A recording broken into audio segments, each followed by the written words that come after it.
26-year-old factory worker Bree Berry is suing her ex-boyfriend, 28-year-old waiter John Hayden Jr., for totaling her car.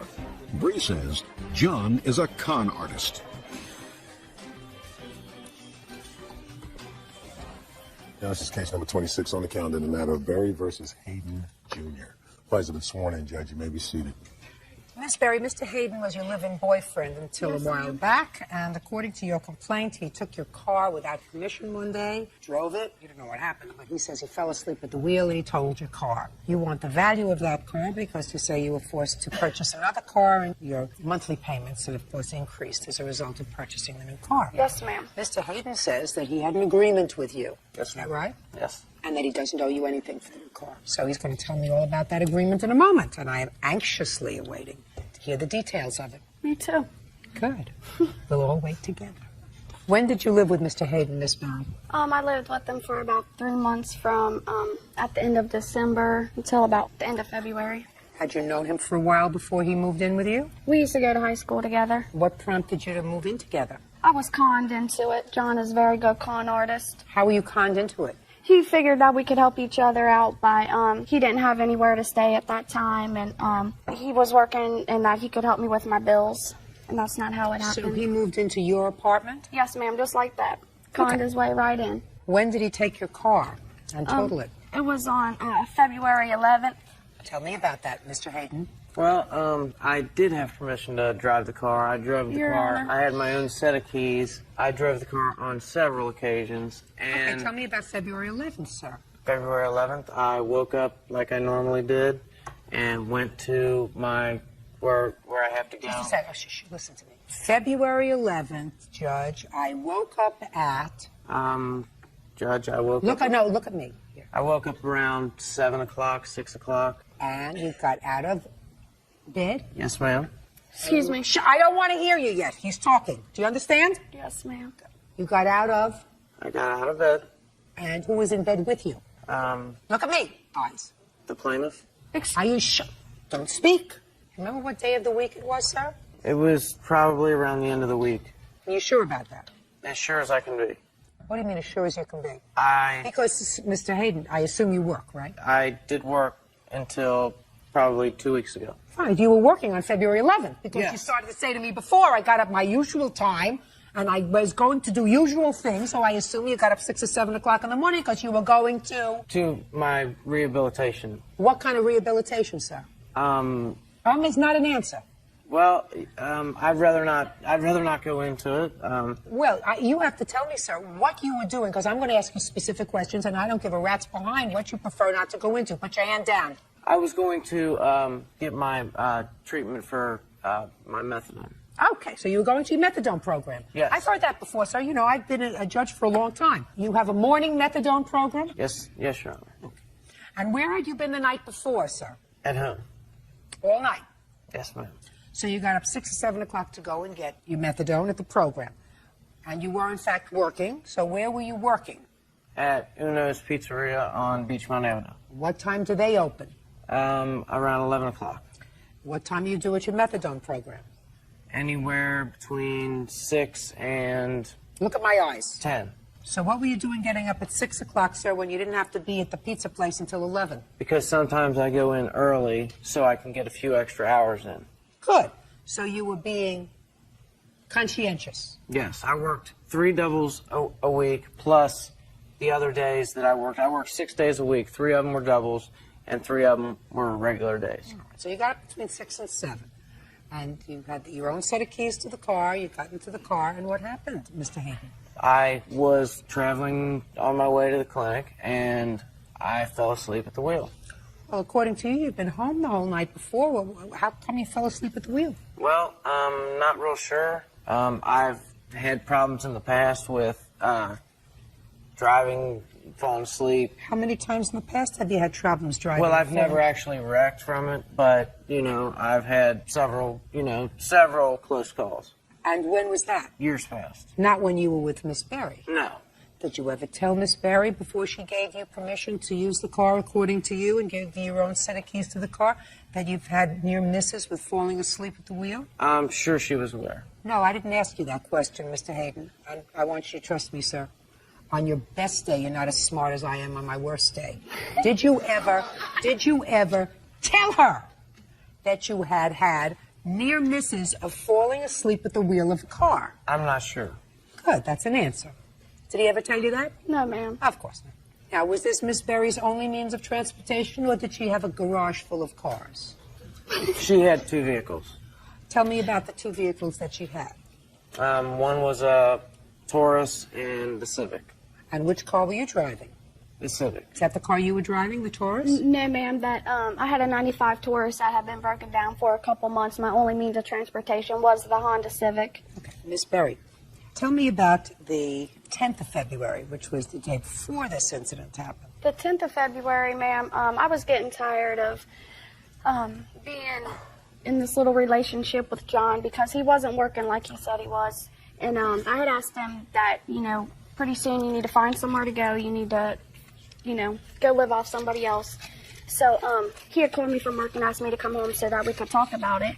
And when I got home, about 11 or 12, and John was already drunk and nodding out, because that's one thing that I couldn't stand about him, is that he would always nod out, and he's burnt my furniture on the floor. So anyways, he slept on the couch that night. I slept in the bed. I woke up the next morning. My keys are gone. I always leave my purse next to my bed. I always take my purse everywhere I go.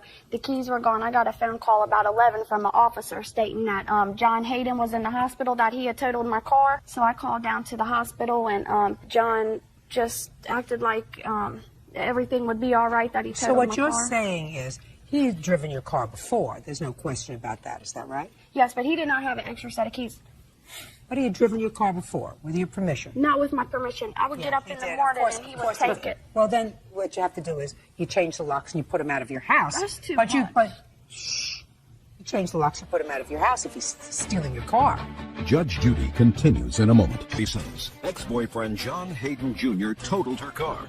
John says he fell asleep at the wheel on his way to a methadone clinic. Now there is something that you're going to tell me that would suggest that you had an agreement with her with regard to a new car. So why don't you tell me about that? After the car was totaled, we agreed that if she was able to get a new car, which she had no job except for about 2 or 3 weeks. That's a lie. So it doesn't matter if I work or not. Miss Berry, what part of don't speak don't you understand? I'm sorry. When you're on welfare, you can barely... Oh my... I'm not asking you what she did. I'm asking you what your agreement was. You can barely make your rent anyway. If it wasn't for me co-signing, she could have never got the car to begin with. My mama?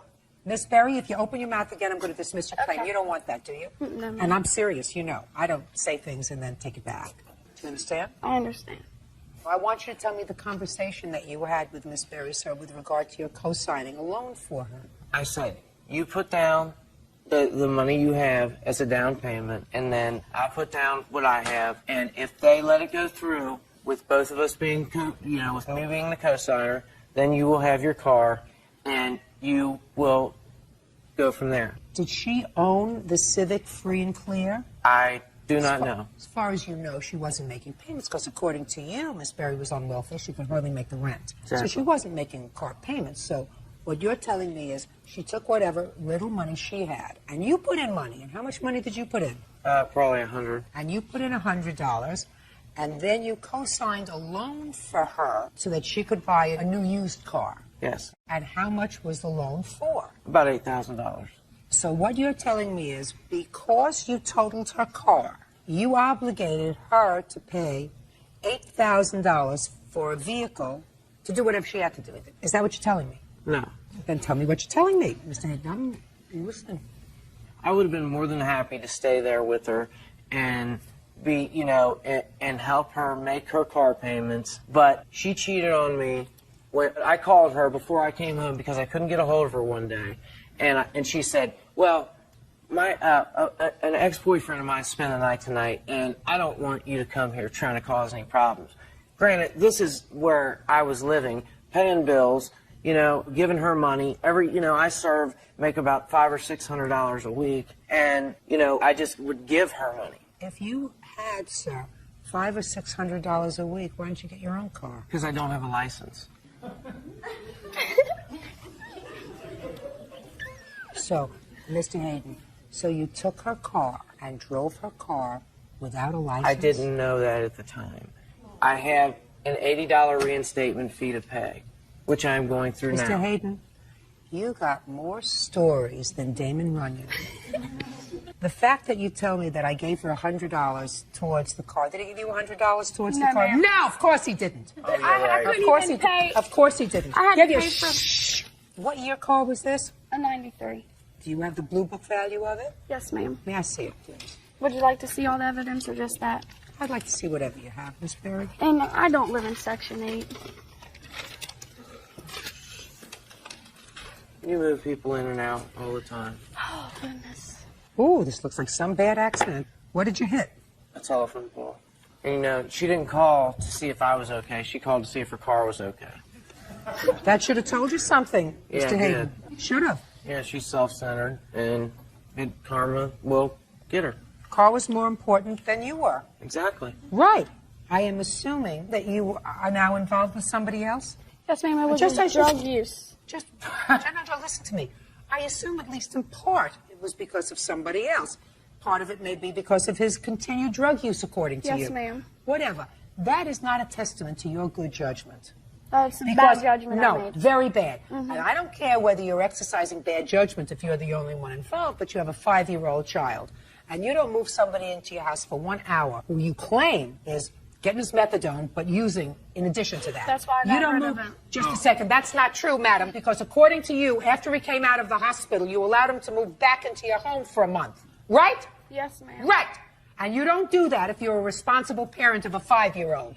You understand me? Yes, ma'am. Good. She's not a responsible parent. No, and you're a model citizen. More than her. Okay. At least I just use, I don't sell. That may be, sir, but you still owe $2,500 for the car. Judgment for the plaintiff in the amount of $2,500. Parties are Step back. He can have his water later, please. John Hayden is a good con artist. I could really care less. Anybody that John owes money to, She's wrong. you should take him on the Judge Judy show Bree's a liar. so you can get your money also. This is over. And now the next case. All parties in the matter of Frederick versus Franks.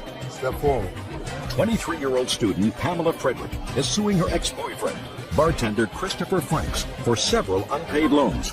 Pamela says Christopher signed an IOU. Miss Frederick, it is your claim that the defendant, who lived with you for about a year or so, owed you several $1,000s. That it accumulated over the entire time you were together. You kept very careful track of that money because you are very efficient. And at the time that you and the defendant broke up, he signed an IOU, which he has not honored. Now, Mr. Frank says that all the money that you gave him were in the form of A gift. and that he acknowledges he signed this promissory note, but says he was very, very, very, very Intoxicated. and doesn't really know what he was signing. So what evening was it, sir, that you signed this note? It was a Thursday night. And you remember it was a Thursday because? I usually go up to my place of business to watch Friends. It was showing the last the episodes of Friends, so we'd go up there and watch it with some girlfriends of mine. This is how you gauge your life? No, well, it was better than staying at home. So you were going up to watch Friends on Thursday night. Yes, ma'am. And did you, in fact, go up to watch this episode of Friends with your friends? Yes, I did. What time did you get home? I want to believe maybe 11:30. Well, I wasn't there, so you have to tell me. It was around 11:30. Did you drive home? Yes, I did. When did you start to drink? Probably around 8 o'clock. 8 p.m. you started to drink. And how far away is the home where you watched Friends with your friends? It was at my bar that I work at. I probably lived maybe 2 miles away from my apartment. Were you working that evening? No, ma'am, I was not. You were just watching TV and I drinking? just watched. Yes, ma'am. From 8 to 11. Yes, ma'am. And at about 11 o'clock or 11:15, you got into your car to drive home, Yes, ma'am. drunk. Yes, ma'am. And it's about a 2-mile drive. Exactly. Is this a country road or city road? It's city. With the traffic lights? Yes, there were. Did you stop at the lights? I stopped at every single one. Did you? Yes. So you were conscious enough to stop at every single light. Yes, Is that ma'am. right? And conscious enough to know that you weren't going to go 100 miles an hour. Exactly. You didn't hit anybody. I hope not. Good. And the car got home in one piece. Exactly. And what happened when you got home, Mr. Franks? I got home to a very upset girlfriend at the time. Okay, and she was fighting, according to you, she was fighting and kicking and annoying you and whatever, Yes. being physical. Then what happened? I walked upstairs to go to bed, and she would not let me into the other bedroom until I signed this sheet of paper. I had no idea what it was. Just a minute. Well, what did she say to you? Said that this is what she has written up for me on the account of how much money I owe her. Okay, so she told you that, Exactly. so that you knew what the paper was. I had no idea. Well, you may not have known how much it was, sir, but you knew what it was. Exactly. So then you signed the note. And then I signed the note, and I called one of the girlfriends that I was watching Friends with, and I was going over to her house because I couldn't. She was yelling and kicking and screaming at me. Okay. So you called the girl to come pick you up? No, I was going to go over to her place. Did you do that? I did. I went halfway over there, and I turned back around and realized that I needed to go back to my apartment. Why did you decide you wanted to go back home? Because I didn't want to have to go back tomorrow morning with her being upset with me at the time. So I thought I'd kind of smooth things over if I went back. So you went back, and what happened? Things got worse. Fighting, arguing. Exactly. Did you leave again? No, I didn't. I stayed there. I stuck it out. Okay. And where did you sleep? I slept in the bed with her. Together. Exactly. On your side and on her side? And I tried to stay as far on my side. Okay. But you went to sleep. Yes, ma'am. Woke up the next morning? Yes, ma'am. And what did you do the next morning? We got in another argument over the sheet of paper. Well, tell me about the argument, sir. I didn't want to have anything to do with it. I wadded it up. I was upset because I was You intoxicated. wadded it up? I wadded my copy up. Was there a carbon in it? Or No, did ma'am. you sign two copies? Apparently it was her copy. I never signed my copy. So she has the signed copy. Exactly. And tell me about the argument. It was to strengthen our relationship at the time. We were supposed to break up, or not break up, but I was going to move out and get another apartment so we can kind of rebuild on our relationship. That's what I wanted her to believe at the time. I wanted to get out of the relationship. So when I finally found a new apartment, that was it. Okay. So you just wanted a little breathing time. Exactly. It was one And you week. wanted her to rip up the thing that you signed the night before.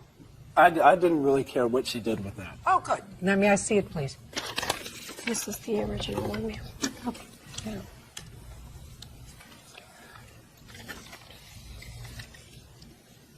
Well, Mr. Franks, I've compared your signature on this document, this note, to the signature on your answer. They are the same. The only thing that I have to consider is whether or not, according to your voluntary intoxication, vitiated your consent so that you had no idea what you were doing, right? Yes, ma'am. So let's say you were drinking from 8 to 11 in a bar with friends, watching Friends. Exactly. That you got into your car and drove home 2 miles in the city with the cognitive ability to stop at every stoplight, not speeding, not having any problem with your car and getting home. Having an argument with her, she handing you this note that you knew was a promissory note. And according to you, the only problem that you have with the note is that you did not read it. Exactly. But you had the ability to read it, sir. You're a grown-up guy. You choose to sign a note without reading it. That doesn't vitiate your consent. That just says you were dumb. And then what you did was you decided you didn't want to deal with this at all, so you called a friend, you got into your car after you signed the note, and drove another 5 miles without having an accident, stopping at every stoplight, and then you had the cognitive ability to say, I don't want to have to deal with her when I get home tomorrow morning to get my stuff. I'm going to turn around, cool off, and see if I can go back and make nice, which you did. That all took a thought process, sir. So if what you're suggesting to me was that at the time you signed this note, you were too drunk to understand what it was that you were signing, I don't buy it. We understand each other? I do. You may have said, well, I don't want to be bothered with this. I'm just going to sign this note. She's never going to use it anyway. What you said to her was it'll never hold up in court. Unfortunately, sir, you are wrong. Judgment for the plaintiff in the amount of $2,565. That's all. How are you guys to step out? So I feel sorry for the next guy who dates a psycho. It was horrible, but I'm done with it. I'm happy, actually. That's a headache done and over with, and I'm not going to have to deal with her again. It shouldn't have come this far. Probably be careful on who I date. It was nothing against him. It was for my thing. Cindy Sullivan is suing fellow motorist, advertising strategist Anthony Nico Van Praag for damaging her car in a fit of road rage. Nico is countersuing, claiming Cindy shoved him off his motorcycle.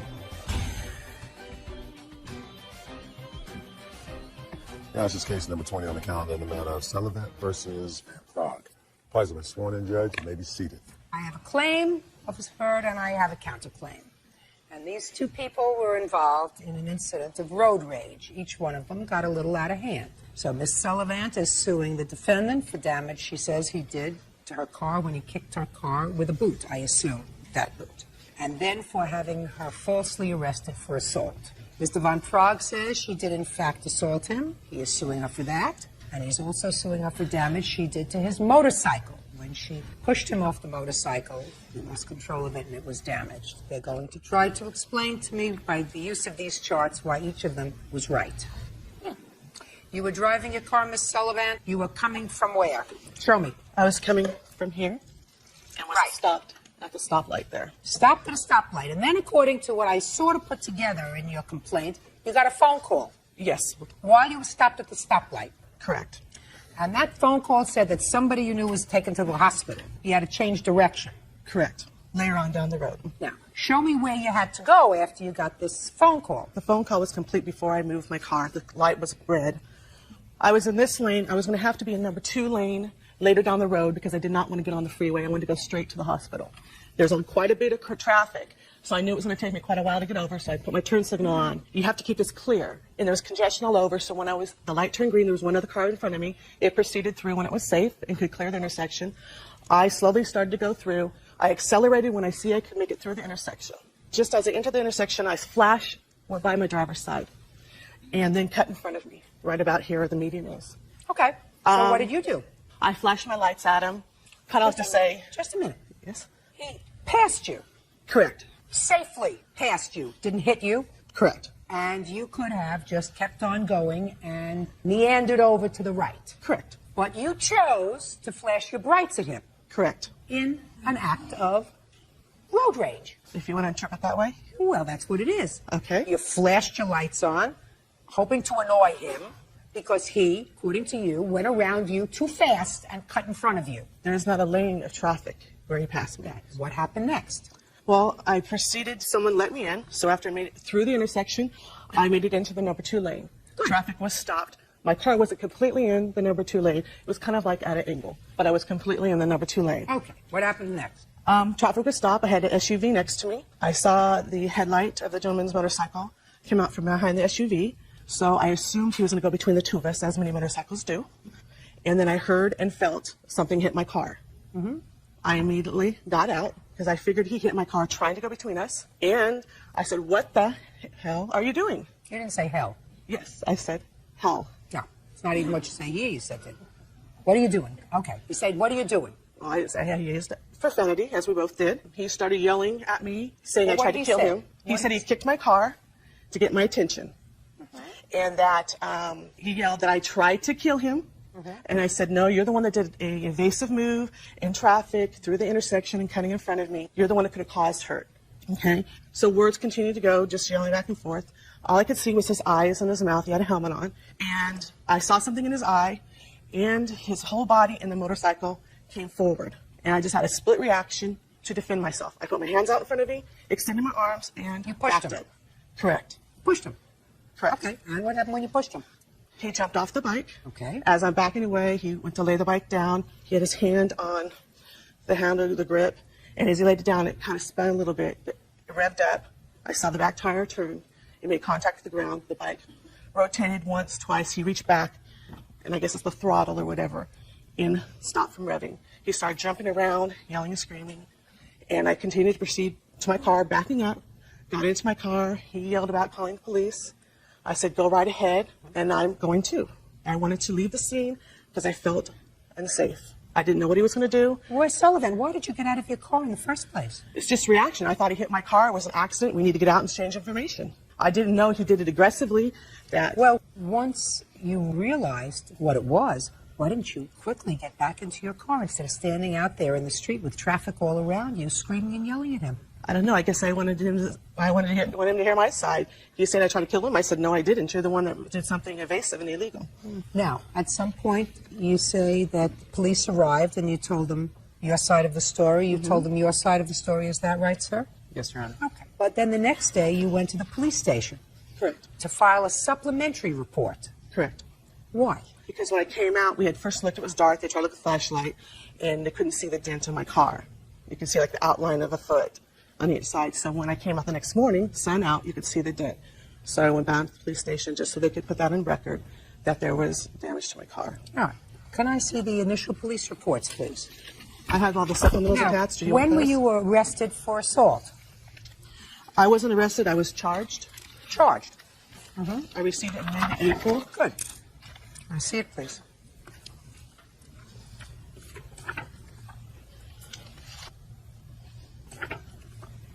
It says that you did willfully and unlawfully use force upon a person, to wit, Anthony Von Prague. You did do that. To protect myself, yes. Well, I haven't heard protecting yourself. He didn't put his hands on you. He had a 600-pound motorcycle that himself and the motorcycle moved towards me. You say in your initial report to the police, you don't say that he lunged forward with his motorcycle. What you say is she got out of the car, she saw Von Prague. At one point, she thought she saw Von Prague and his motorcycle lunge toward her. Out of instinct and self-defense, she put her hands out and pushed Von Prague on his right side. Okay? So you don't say that he moved the motorcycle. You say to the police, you thought he moved the motorcycle. Okay. I haven't gotten to him yet. Go. Okay, Your Honor, I was proceeding in the number 1 lane here with my motorcycle. The defendant was trying to cross over into the number 3 lane, which is the northbound lane, getting onto the freeway here, and she had blocked traffic essentially in all 3 lanes at this point. Her car, the majority of her car was in lane number 2, but the rear of her car was still sticking into lane number 1. I proceeded around the rear of her vehicle, opposite of her path of travel. There was about at least half the lane exposed there, and I continued on. The next thing I know, both my mirrors are filled with lights, and I look at my mirrors and I see a vehicle coming up about twice my speed, straddling the center line. So this vehicle had now gone in, come back into the number 1 lane and number 2 lane, and she went by me while swerving to the left slightly, and I was between the curb and the side of her car. So she passed you. No, she buzzed me. She went by me fast I and in my understand that. lane. After, listen to what I'm saying, sir. Yes, You say she buzzed you. correct. After she shone her lights in your mirror. Correct. You say she passed you. That is correct. That's Yes. all I want you to Yes. say. You say buzzed, I say Yes. passed. She Sure. She She passed you. went past my vehicle. Right. And she went by at such a high rate of speed, I actually felt the wind of her car through my armored pants. We came to a stop. Actually, she was in the number 2 lane, as she described. I was still in the number 1 lane. Her vehicle was very close to the center line. I don't think it was crossing over the line into the number 1 lane, but she was very close to me. And I was lined up with a rear quarter panel. I was yelling at her because I had no idea why she had just done this to me, why she had just nearly... Maybe she was a nut. Maybe she was. And what do you do when you come in contact with a nut and you're on a motorcycle and they're in a car? Well, Your Honor, What is the smart thing to do? The smart thing to do would be just to proceed in the opposite direction. That's Yes, right. that's right. But That's you right. opted not to do that. You No. opted to tell her how dumb she was Well, by getting her attention that is true. by kicking her car. Yes, Your Honor. Yes, Your Honor. So I knocked on her car once. No, I'm not finished with my... Okay. I'm sorry. As you would say, I acted badly. Yes, And, you did. and- Perfect. Just a bit. I have an acknowledgement that you acted badly. I am willing to fess up in anything I've done in Perfect. this situation. So Go ahead. at this point, I knocked on the car once with the side of my boot. No. Listen, I want you to use the word that I'm going to use. Kick. I kicked her car once with my You boot. know he's a fast learner. Yes. Right? I kicked her car once with the side of my boot. This is the boot here. Now that we've used the boot, could you put the boot on the floor, please? Yes. I brought the other one in case you want them. So at this point, her door flew open. She came running up to my right-hand side, and I was still in the motorcycle. It's a 600-pound motorcycle. The motorcycle was in gear. Both hands were on the handlebar, and the kickstand was in the up position. And at this point, the traffic was just beginning to proceed, starting with the number 3 lane and starting to work its way over. Okay. So The lanes weren't going anywhere because her car was stopped. that's correct. Go ahead. Yes. So she comes flying out of her car. She says, "Why the F did you kick my car?" And I said, "Why the F did you try to kill me? What are you trying to do? You're trying to kill me." And she ran through the list of names, a-hole, et cetera, and I was sitting there, and she was in an absolute rage. At this point, traffic was continuing to move. Cars were honking behind us. And I looked at her and I said, "Get back in your car, you fat bee." Go ahead. She looked at me. She started shaking. Quiet! And she shoved me as hard as she could from my right-hand side. Well, once she shoved me, the motorcycle went over. And at this point, I had to take my hand off the clutch. And that's why the motorcycle started spinning around in circles. I luckily had landed on my feet, and I said, "I'm calling the cops." I went over and got her license plate number even before I shut off the motorcycle, and went back, shut off the motorcycle. At this point, she proceeded to the number 3 lane, got onto the freeway, northbound. I called the police, and I told them what direction she was proceeding, and they went, sent a separate police car, and went and chased her down and brought her back to the scene. That's not correct. Well, where were you stopped? I went to the hospital, which is straight ahead. I did not get on 101 north Just a or minute. south. So you went to the hospital. Correct. Go ahead. I called Twin City Police Department, and they told me there were policemen on site to go ahead and return to the incident. to Okay, the so you site. came back by yourself? Or Correct. You came back by yourself. She came back following a police car. That is not correct. Well, Okay. it is correct. No, it she is came not back correct. following the police car, otherwise she wouldn't even known where we were stopped. I know So, exactly what the incident was.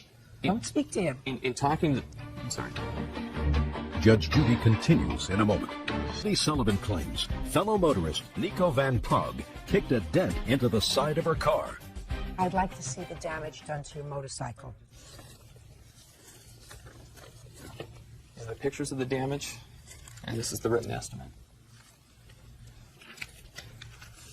Those pictures were taken the day after. As you'll see from the pictures, the corner of the side bag is ground flat, which confirms the fact that the motorcycle was in gear when it fell over. I also have an affidavit from the BMW dealer who inspected it. Not necessary. Okay. Okay, now let me see the damage caused when Mr. Van Praag kicked your car, which you did, sir. Is that right? This is the car. Is that right? I knocked her in a car once, yes. You kicked her car. You didn't knock her with your tongue, right? Yes, Your Honor. You kicked her with your boot. Yes, Your Honor. And you kicked her, and you were angry. Yes, Your Honor. Okay, so you didn't tap her. You kicked it, and you caused a little dimple in her car. I'll demonstrate to you that I don't have the ability of doing that with this boot or my ability of sitting on the motorcycle. And how are you going to demonstrate that to me, sir? Well, I have the boot here, and I also have photographs of me on the motorcycle with a kicking action. It's a very high motorcycle. It's 600 pounds. It has a 33-inch seat height, and I'm only 5'11", so I'm actually on my tippy toes when I'm sitting on the motorcycle. I have a very limited range of motion when I'm sitting on the motorcycle. Unless so, you're really angry. Well, even if I'm angry, Your Honor, Can I see a picture of the whole car? I will show you these pictures. I'm sorry, I do not have one. Well, where is this ding in your car? I have estimates here, but it's in the rear driver's side of the vehicle. Your Honor, that's a BMW 7 Series. It's very thick sheet metal. If I could do that with any boot, I would at least have to be off the motorcycle. It's Well, I also don't know above that, the so- bumper in an inset place, and there's no damage to the tail light or the surrounding bumper. So it would be a very difficult angle of attack to be able to get into Well, the let me ask you area. this question, sir. Why would you think that Miss Sullivan would go and file a supplementary report the next day? I think to defend herself, because it was so clear that she had assaulted me, and it was so clear that she had caused damage to my motorcycle that I thought she... That's a reasonable explanation. Eventually, these charges were dismissed. Is that right? Correct. Were you notified of the dismissal of these battery charges, sir? I had a discussion with the second DA who took over the case about 2 weeks prior to the trial, and he said that he would like to discuss the evidence with me. He felt that it should be best handled in small claims court. Okay. And at that time, I had explained to him that I would rather be done with the issue than take it to court again. But I was disappointed in their decision. What happened that day was Mr. Van Praag was in a hurry, and he wanted to get around you, which he did. And that irritated you because he probably went around to your senses too fast. Instead of letting it rest, which would have avoided any and all confrontation, you decided to, at night, blind him with your lights by flashing your high beams. Unnecessary. Then Mr. Van Praag did something that was more stupid than your flashing your lights at him. He thought that you were trying to hurt him, and he didn't know what kind of a nut you were. So instead of just letting it rest and proceeding on his way, where were you going, Mr. Van Praag? Home. Home? From work. He decided to kick your car. Very stupid. Now, the next stupid thing that happened was you, not knowing what kind of a nut Mr. Von Prague is, decide to get out of your car and confront him by saying, what the blank did you do to my car? So you knew what happened because you got out and said to him, what the blank are you doing? And the car's all around you. He responded, and what the blank are you doing trying to kill me? And as my father's joke would go, the fight was on.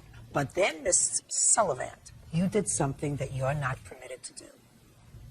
You put your hands on him, and I find that you were not defending yourself. I find that you were furious, and in a fit of anger, you pushed him off his motorcycle and caused about $660 worth of damage to his motorcycle. That's what you did. Not in anger. Yes, it was. It was in anger because you got out of the car angry. You were angry enough at him to put your brights on when he passed you instead of letting it rest. You were that angry. Instead of just letting it rest, you flashed your brights on him. I mean, I've been driving a car for more years than you're old, and I'm telling you, the only time you do that is when you are really PO'd. And if that's not the only time you do it, then you're a very bad driver. In any event, you're not getting a nickel to fix the ding in your car. All I'm doing, sir, is taking out what I consider the $60 that it probably will take to fix the ding in our car from the $660 that you want to fix your motorcycle. And since you behaved equally as badly that day, would you say that that's true, sir? Because you put your foot on her car in anger, giving you a judgment on your counterclaim for $600. That's all. Step back. Why was our excuse? It's sad to think that a woman can't protect herself. Well, I think that we both acted badly. Man immediately aggressively hitting my car. I was really upset about being run off the road, I felt threatened. His bike came towards me. and it was the wrong thing to do, but I was trying to get an explanation as to why she threatened my life. Just pay attention to my own self and ignore anybody else's responses or reactions. I would look the other way, and have been since. And now the next case. All parties in the matter of McGinnis versus Carter. Step forward, please. Restaurant owner Michael McGinnis is suing his former employee, 20-year-old student Amanda Carter, for stealing 180 sodas. Mr. McGinnis, you own a restaurant, and the defendant was an employee of yours. She worked as a waitress. Your complaint is rather unique, sir. It is your claim that while she was employed by you, when she wrote out checks, she did not charge customers for sodas. According to you, based upon your calculations, approximately 180 sodas were not charged, because you believe that it's impossible for people to have ordered that many meals without ordering a drink. And therefore you claim that Miss Carter stole from you and you want her to reimburse you in the amount of $315, right? Yes, Your Honor.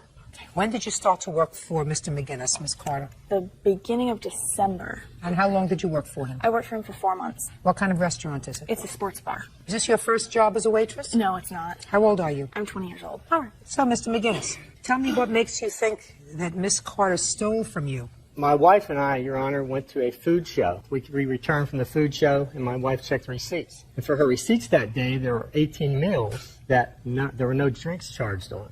Okay. So the day before that, there were no drinks charged that day. But our policy is, all meals, you charge drinks. I asked Amanda, why were there no drinks charged on the meals? And her reply was, I forgot. She forgot to charge them. She forgot to charge them. Okay. But the only thing that the server can get to themselves are sodas, chips and salsa. Everything else they have to order through the screen. But I just can't believe, Your Honor, that individuals are choking down cheeseburgers and nachos and burritos without drinking anything. Well, she already told you. She said she forgot. She forgot to charge. Yeah, that's what she said. She said she forgot. Right. But 180 times, she didn't forget to take her tips home. She didn't forget to pick up her check. Right. She forgot to charge her sodas time after time. When you do a check, how is the bill generated? It's generated without the drink. So the cost of the food itself comes off the computer.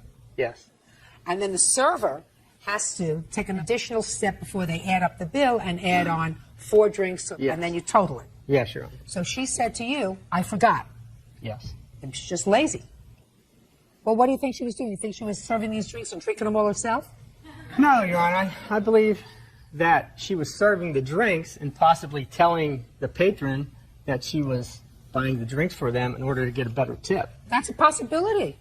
It's also a possibility she forgot, right? I don't It's also think a so, Your Honor. It's also, well, it's a possibility. It's just as possible as the scenario that you proposed, that she told all these 18 people on one day, I'm not charging you for drinks, you can add it to my tip, right? Yes. it's just as possible as that. You say she's a thief. Well, not looking at the face, but looking at the proof, I believe she's running a little scam on me. You didn't charge for the drinks. Amanda, how come you didn't charge for the drinks? I didn't charge for the drinks because they simply weren't ordered. The bar area is first when you come into the restaurant, and many people came into the bar and bought their beer and their mixed drinks and such and purchased them from the bartenders and then made their way into the dining area where there are TVs where people like to come in and watch sports. All right, but it's also possible, Amanda, that occasionally you let slip by. Oh, yeah, the definitely. drinks and didn't put it on the bill, right? Yeah. So that's a possibility. Very big possibility, yes. Do you ever tell people, listen, I'm not going to charge you for the sodas, so you could add it to my tip? No, I've never done that. Now, I can understand. You said to me, Amanda served those drinks, and she got the money for it and pocketed the money, and therefore she's a thief. But you're not saying that. You're saying that you choose to believe that instead of being forgetful, stupid, she's a criminal, a thief. She stole money from you. And I don't buy that, Mr. McGinnis. I think that that's a very nasty thing to think about. Are you on medication?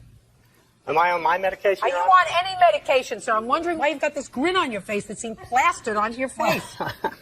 Case is dismissed, that's all. Why did you excuse and they step out? I can't believe you had 18 people in a row drinking water that day. I did not steal anything from Mr. McGinnis. And Amanda's not stupid. It would have been highly impossible to do so. It's quite obvious what was going on. I enjoyed working for him while I did. I think we'll put shock collars on all the servers.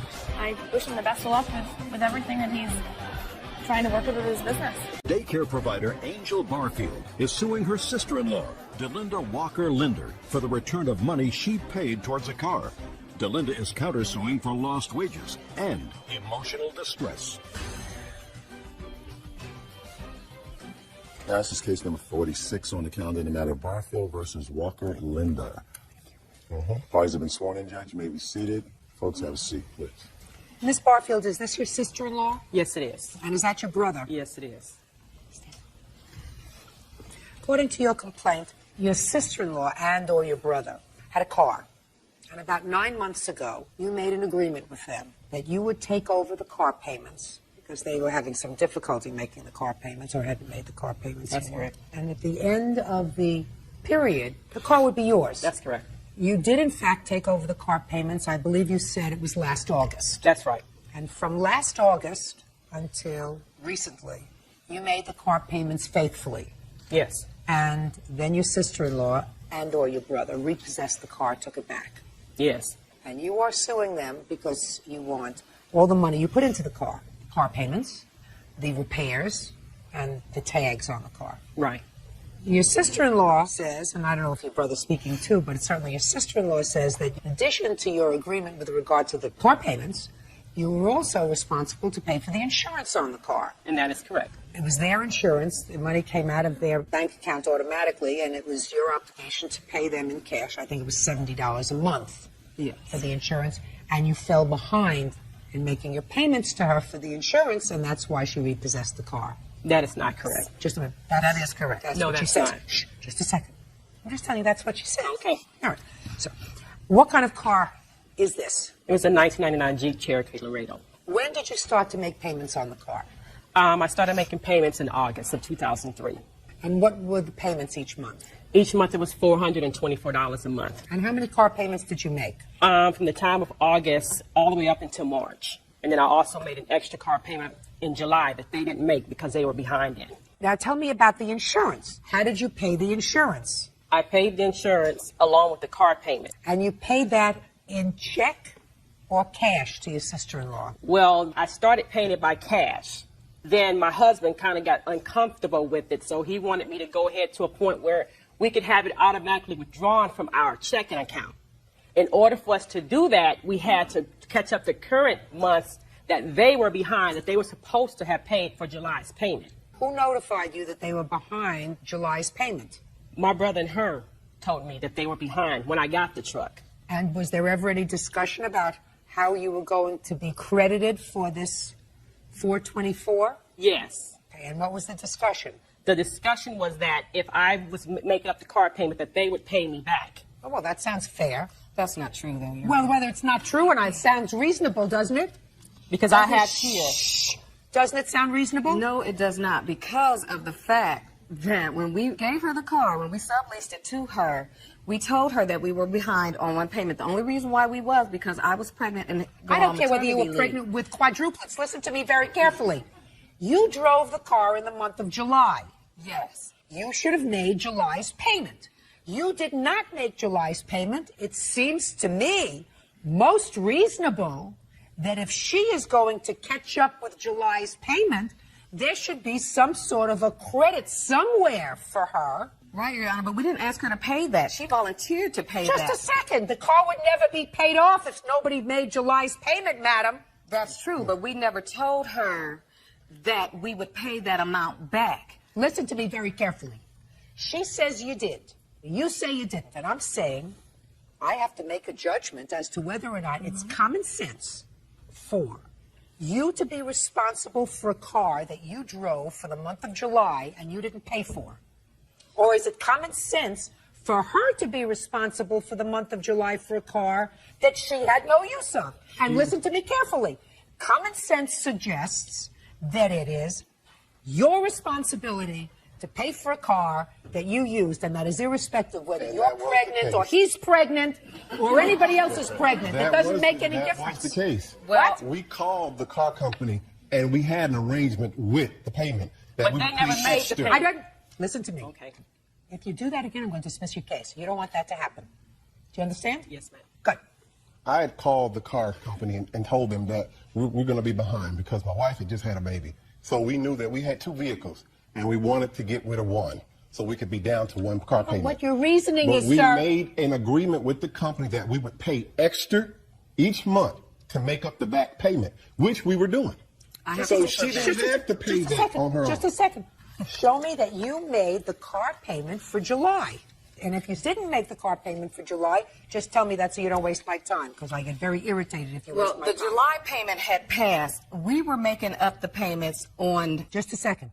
How much did you make in extra payments for July? Since she took the car over in August. She only paid an extra payment of $254.76. Fine. Good. Perfect. So she made, I'm assuming... Not a total payment. Listen to me. I had paid that up. Are you watching my mouth? Yes. Let us assume that she paid $254. Let us assume I credit what you're saying as truthful. Your excuse for repossessing the car is that she missed 4 insurance payments of $70 each. Yes. $280. Right? Yes. Less 254 is $26.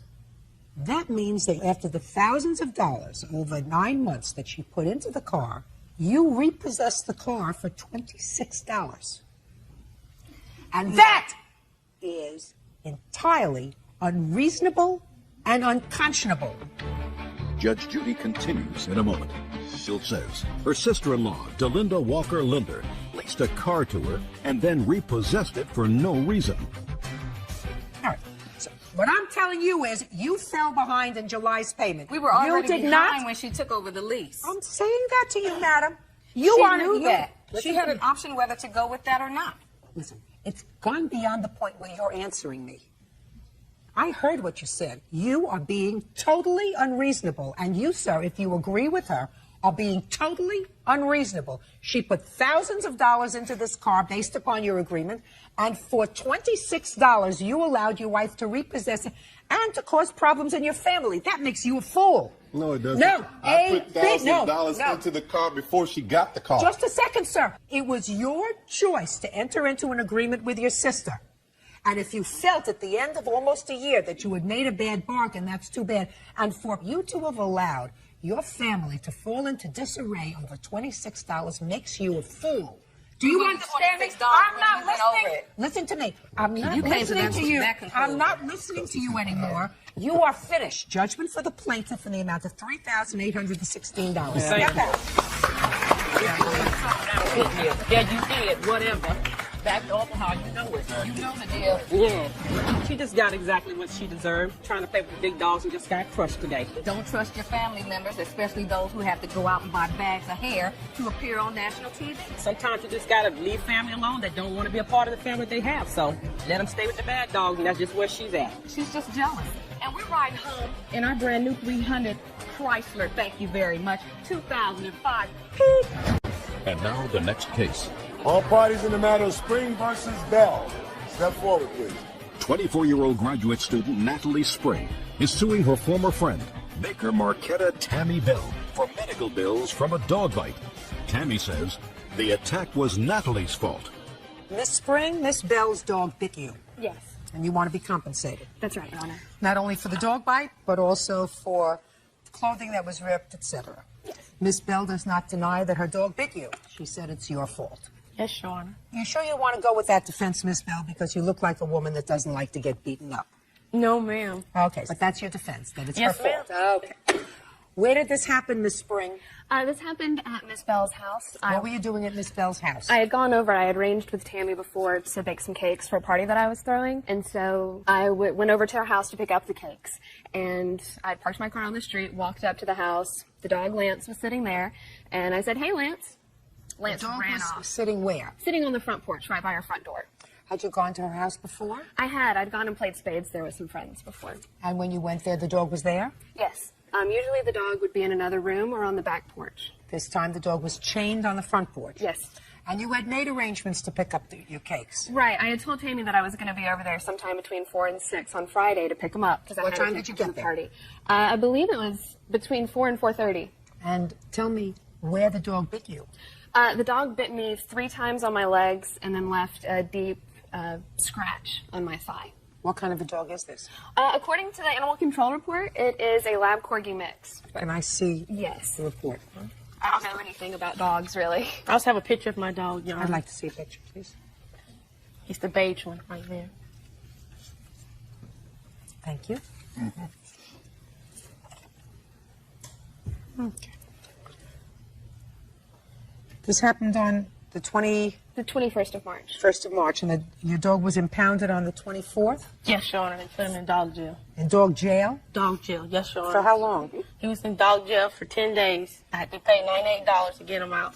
In the state of North Carolina, you have to, if the dog bites someone, even if it's on your own property, the dog's leashed up, you have to put him in quarantine for 10 days. Mm-hmm. But it's partly her fault, Your Honor, because she's been Now in you're my going house. to tell me how it's her fault. Because she's been in my house before, and she's been there a couple of times. Lance on the front porch, he's barking. She has to toot the horn. I had to go get Lance and put him on the back porch. But this time, Your Honor, I heard the dog barking, but I was in the restroom. When I came outside, she was standing there, and she said Lance had bitten her. I said, well, Natalie, why'd you keep approaching the dog that's barking? Because the dog, he hasn't bitten anyone before, but he does bark at people. He has an aggressive nature. Miss Bell, you said a few things that are interesting. So we're going to go back to you and your defense. Yes, ma'am. Do you bake cakes for a living?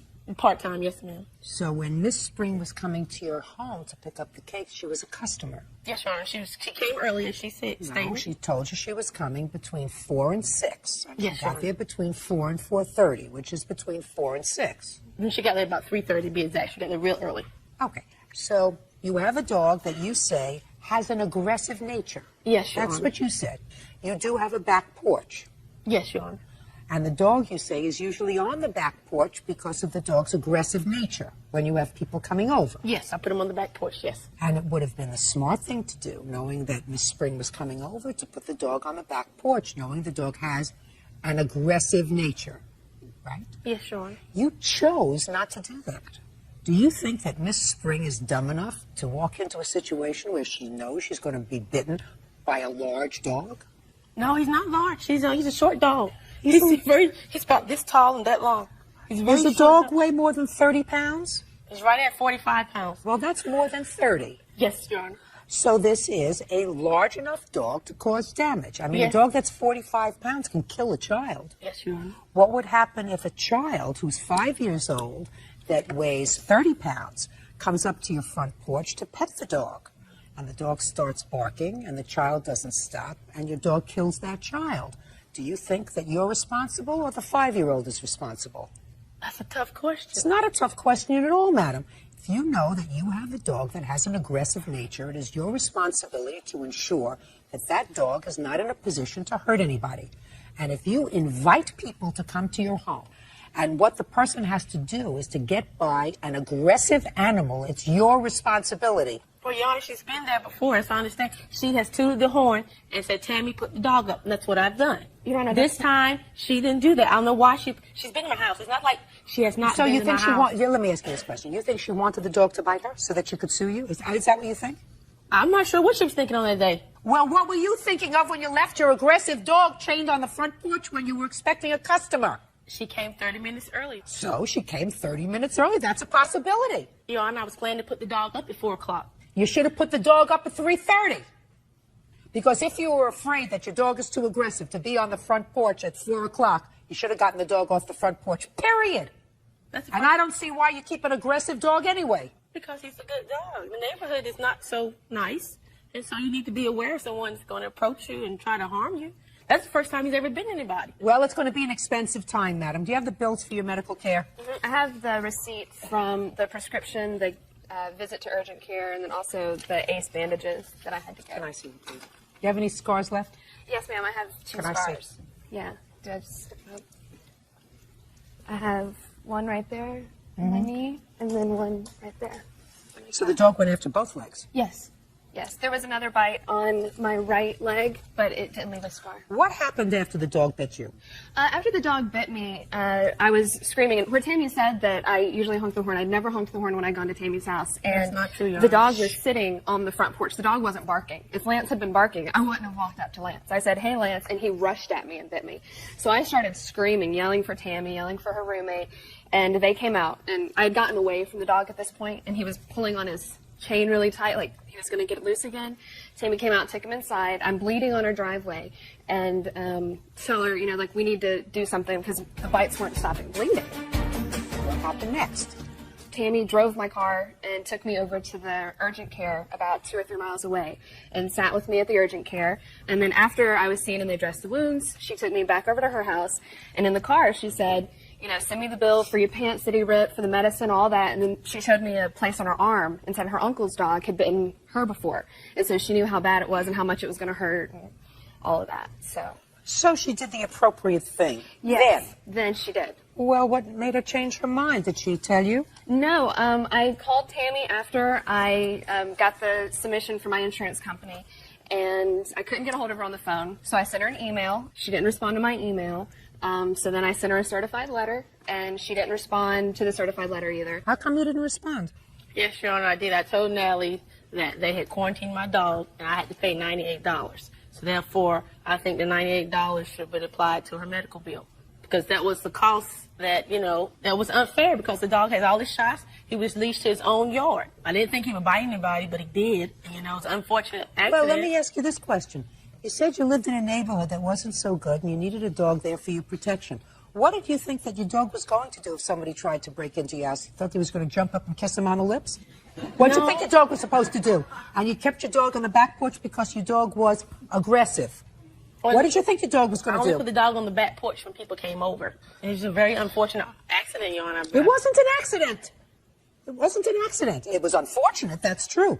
But the only one that could have avoided the unfortunate circumstance is you. If you have an aggressive dog, you invite people to your home. You have to ensure that the dog's not in a position to hurt them. You invited her to your home. Yeah. She came to pick up merchandise that you had prepared for her. You should have ensured that the aggressive dog was not in a position where he could have hurt her. He hurt her, you're responsible. Judgment for the plaintiff in the amount of $900. That's all. Why does that excuse you to step out? She knows I have an aggressive dog, and I had to put the dog on the back porch when she comes over, so it's not like the first time she's been there. I knew that the dog barked, but I didn't know that the dog was going to attack me, bite me 4 times, and leave me bleeding on her driveway. I was in shock because that's the first time I ever bit somebody. I was like, oh my God, I can't believe he actually bit someone. I have 2 scars on my legs now from this dog bite. No hard feelings. I love everybody. Dogs are evil. Get a cat. 19-year-old student Christina Reagan is suing her brother, event promoter Matthew Oakley, for stealing money from her checking account. Matthew is countersuing, claiming Christina defamed his character.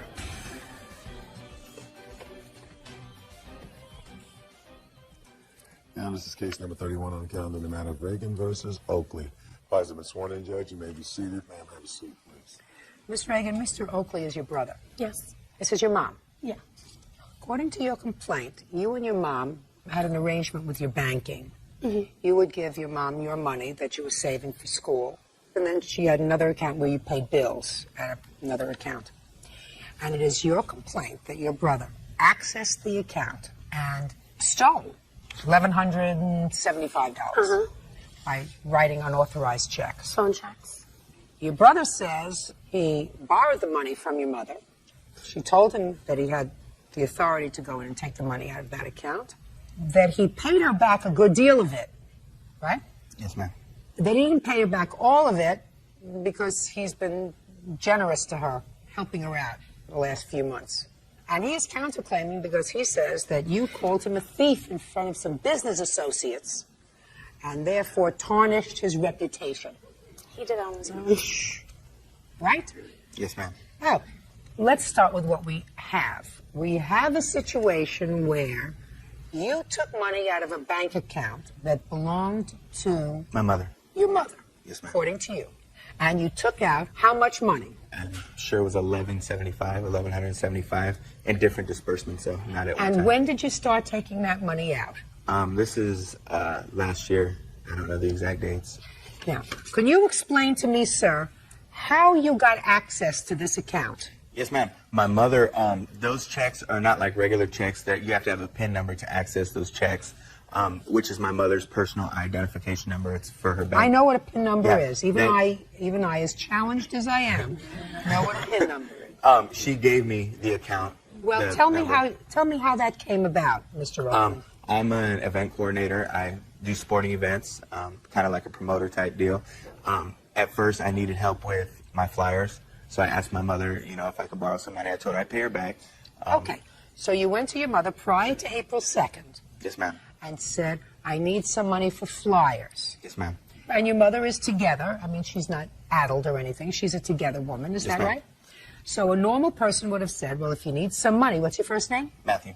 Matthew, how much do you need? Right? Exactly. And what did you say? I said I needed $300.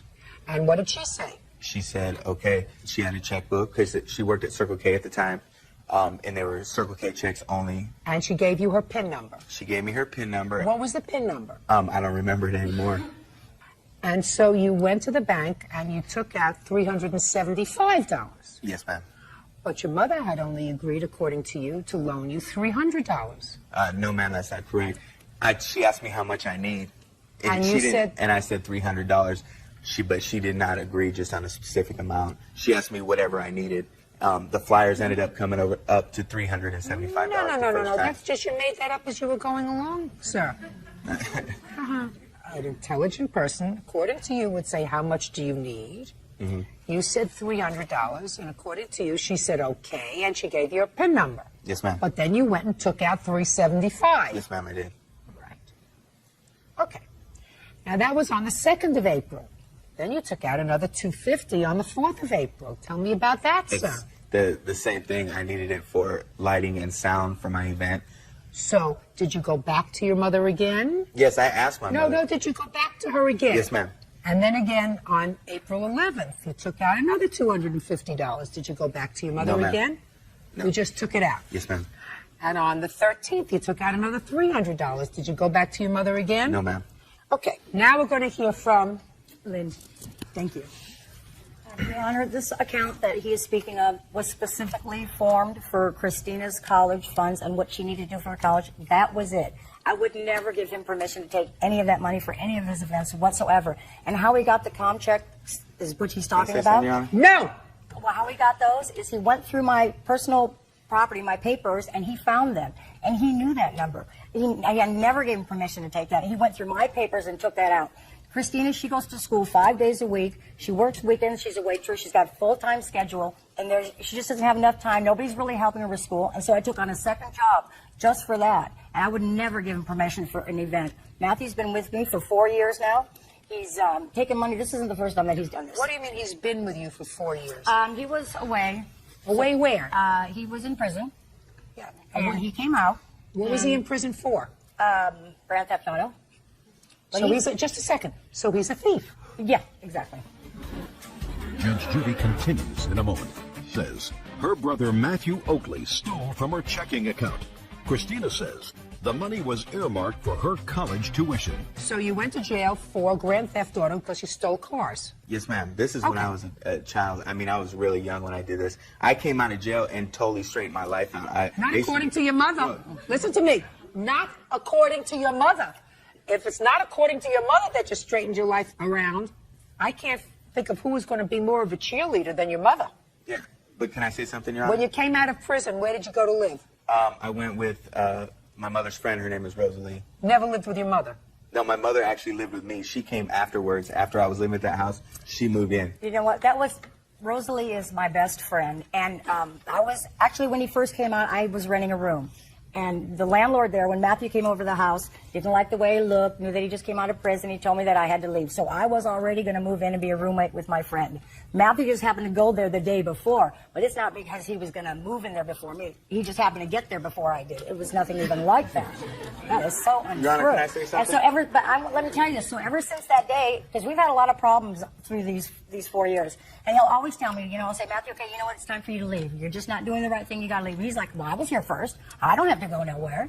And that's what the problem is. He's gotten into my check account, and what he would do is take checks out of the middle of the checkbooks. I don't have that anymore. And then so I wouldn't notice it now, but you check a balance, and they'd say, well, you don't have this. And finally, somebody said, why don't you check your checkbook? I looked through, and it'd be like 351, 356, and it's just been going on and on and on. Your Honor, I'm not going to deny this. Sit down. Sit down. Yeah, I'm not going to deny this. I'm not going to sit here and lie to you. I'm not going to deny that I haven't done bad stuff in the past.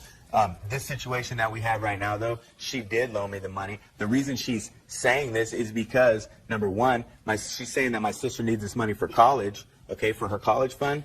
But yet, the reason that my sister got mad and didn't have the money, because at the same time that this was going on, she went and spent $6,000 on breast implants. Listen to me. Okay, $6,000 on breast implants. And the money, if she needed money so bad for college, why would she spend $6,000 for breast implants? That's not your business. How much did your tattoos cost? Free. I got them all for free. I got them all for free. Really? Yeah, all of them. Why is that? Why would somebody do that kind of artwork on you for free? Oh, just friends. It's nothing from shops. It's just Don't friends speak. that do it. Don't speak yet. Does it look as if I'm having difficulty with him? Sorry. Huh? Does it look as if... So far, what I have, Mr. Oakley, is that if I were to believe you, your mother agreed to loan you $300. Yes, ma'am. And you took out $1,175. Yes, ma'am. So that means that you were a thief for $800. Now you say, in your answer, in addition to that, I paid her back. Yes, ma'am. Bird wants to hear about that. Yeah, I paid her. I pay my mother what I can. Sometimes I have money. Sometimes I don't. Just a minute. When you say you pay her back, you live in a home with your mother, or you did with your mother and Rosalie? No, my mother rents a room from me at my house. It's my house. She rents a room from me. I can tell you Her something and about Just a second. So it's your home. Yes, it's my home. How did you get a home? I rent the house. I rent her and my brother Just one a room. second. So you rent a house. Uh-huh. Not your house. And when did you take over the lease on this house? I've been in this house now for about 4 months. And when did your mother tell you that she wasn't going to back up your story about these checks that you wrote? Well, see, she never told me anything of the sort. My mother, okay, there's a problem because my mom, a while back, okay, she left for a while, probably for about 8 years. She ran off, okay, but it was a thing between my mother and dad. She ran off. My sister feels that my mother owes her something because she ran off, which it wasn't really my mom's fault. My sister will sit there and tell my mother she's stupid, shut up, embarrass her in front of people. And if she's going to sit, I don't believe she took it this far, because if she's going to sit here and say that my sister doesn't talk to her like that, she's lying and she's under oath, because that's what happened. Mr. Oakley, Mr. Oakley, if you want to discuss, listen to me, sir, if you want to discuss the family dynamics in your home, go on a talk show. Now let's get to your counterclaim. And let's get there quickly. You say that your sister came in when you were having a business meeting and called you a... thief. But you are. Loser. But I didn't steal the money. But you are. No, but you are a thief. You're a convicted thief. Yeah, past tense. But that doesn't... Evidently, so you so don't that get... means, Judge, that if I did something in the past that I don't have any rights like anybody else to better myself, I'm still going to be considered a thief for something that happened in the past. You know, No, she didn't say you were a current thief. She said you were a thief, and you were a thief. You were a convicted thief. You were a convicted felon. You served jail time. And according to your sister, and according to what I found, you're an additional thief because you took money out of this account. Even if I believed your story, which I don't, you took money out of the account in an unauthorized fashion because you were given permission for 3, and you took 12. So that makes you a thief. So your counterclaim was dismissed. Judgment for the plaintiff in the amount of $1,175. Thank you very much. Be happy. Bodies are excused. You may step out. I didn't have to say a word. Judge Judy saw it the way it was. Not a thief. I don't know, maybe I need to get a job, a real job or something, start making some money. I don't know. Actually, he just got a job. He's worked 7 days in a row, so we're really proud of him right now. I tried, try to get a counterclaim, try to get a little bit of extra out of it, but it just didn't work. I worked for it, It's my money. I want my money. I don't want someone taking what I work for. If he's not going to have a job, I don't take his money. And now the next case.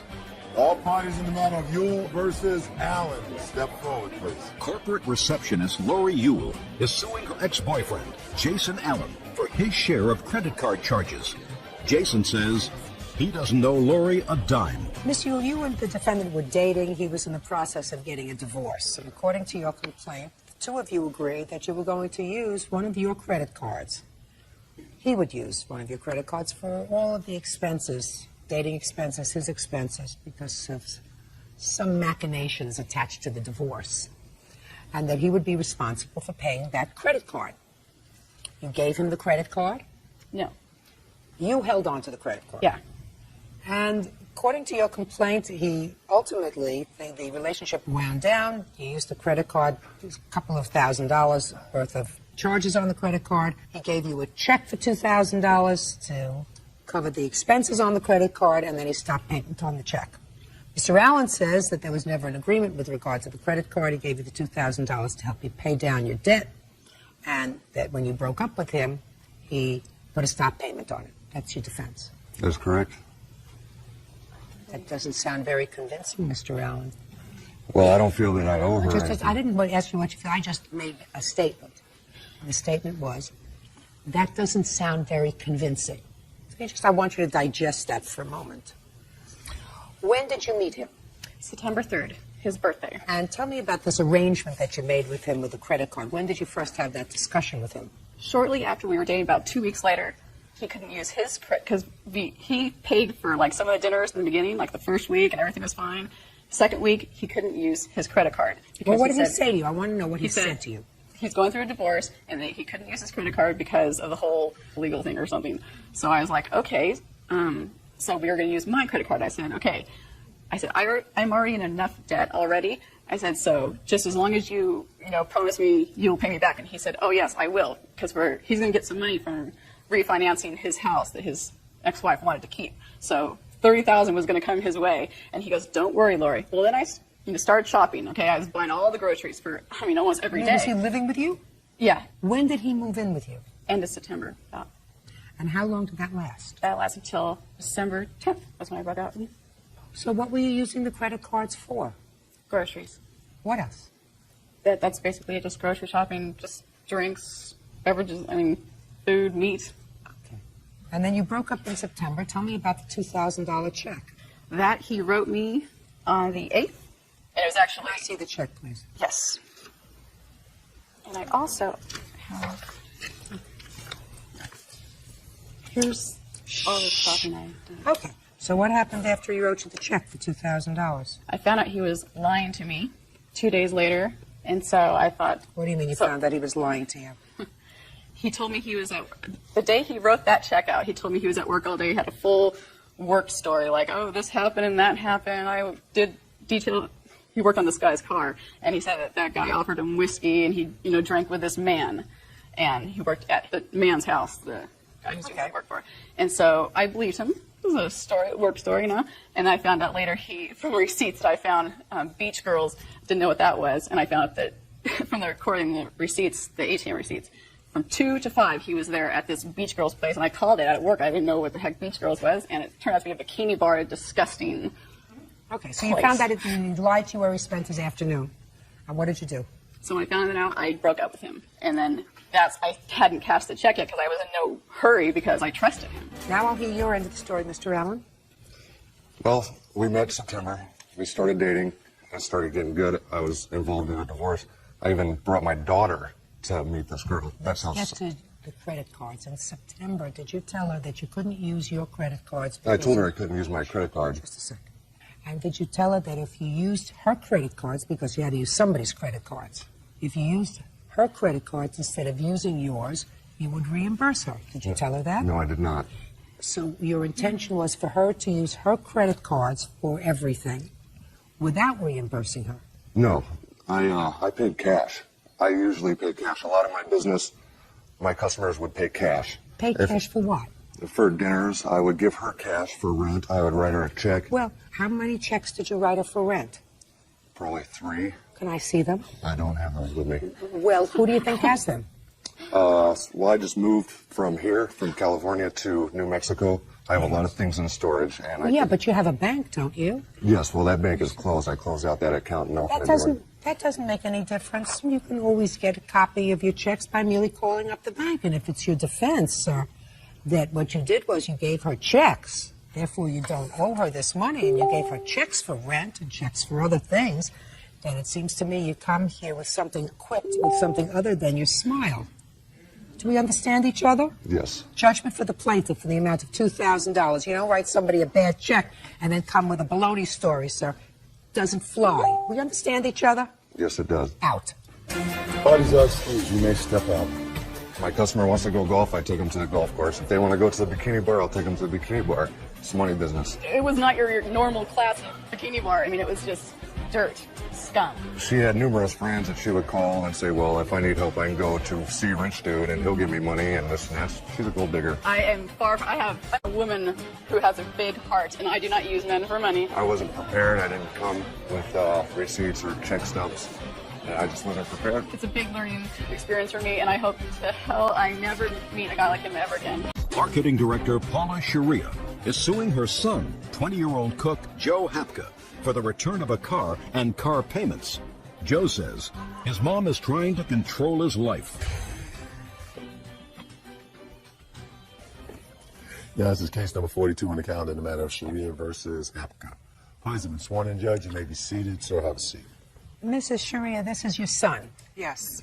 And your claim is that you co-signed a loan for him for an automobile several years ago. He made payments regularly for a long time. Then he stopped making the payments. Right. And you have been forced to make, I believe, the last 8 payments on the car in order for the credit company not to cause a default on the loan.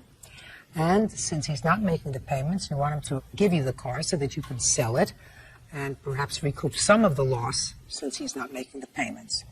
Your son says this is not about the car because he has been making regular payments on the car for the last 8 months, even after you kicked him out of your house. He says that it's all about control. That since you can't control his life and you don't like his friends, you want to take his car away because that's the only thing he's got. That's your defense. That's right. Okay. How old are you, Joe? 20. Do you have siblings? I have a brother. How old is your brother? 23. Okay. Do you see him regularly? Yeah. Yes. Try yes. Yes. And what about your mom? Does he see your mom? Oh, yeah.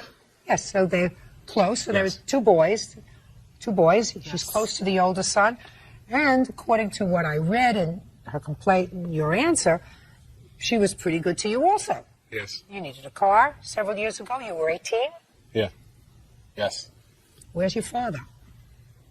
My father, he lives somewhere in Cheektowaga in New York. I don't really talk to him. I didn't really have a relationship with him. Did you look at me, Joe? Did your mother always work when you were little? Yes. And who do you think supported you and your brother? She did. Okay. First of all, it goes without saying that you and your mom had an agreement that she would co-sign for this car, but you would make the monthly payments. Is that right? Yeah, that's right. And you did, according to your mom, make them for a very long time. When did he stop making payments on the car? In September of 03. And is that when you started to make the payments? Yes. Do you have proof that you made those payments? Oh, yes. May I see them?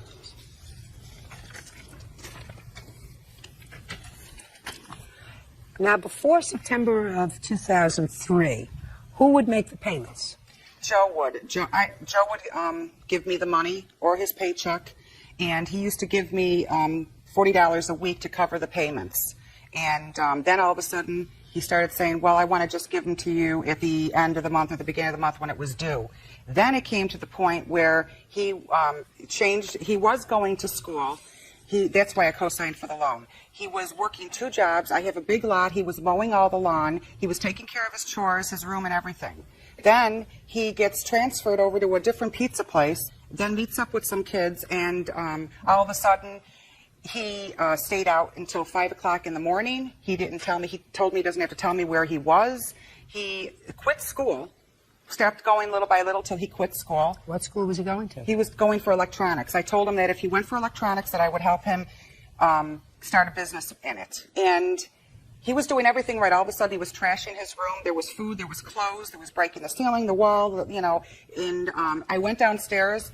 I opened up a book that was down there. I found some marijuana in there. He told me that it was his friends. He was just holding it for them. I used to give picnic parties, and he used to be the kind of kid, he was such a good kid that he used to hold a beer in front of him while everyone else was drinking, and by the end of the party, I would dump it out because he never really liked it. Okay. September of 2003, is that when he stopped making all the payments? Yes, he didn't give me a payment at all that month. And that is when I kicked him out. The reason I kicked him out is for tough love.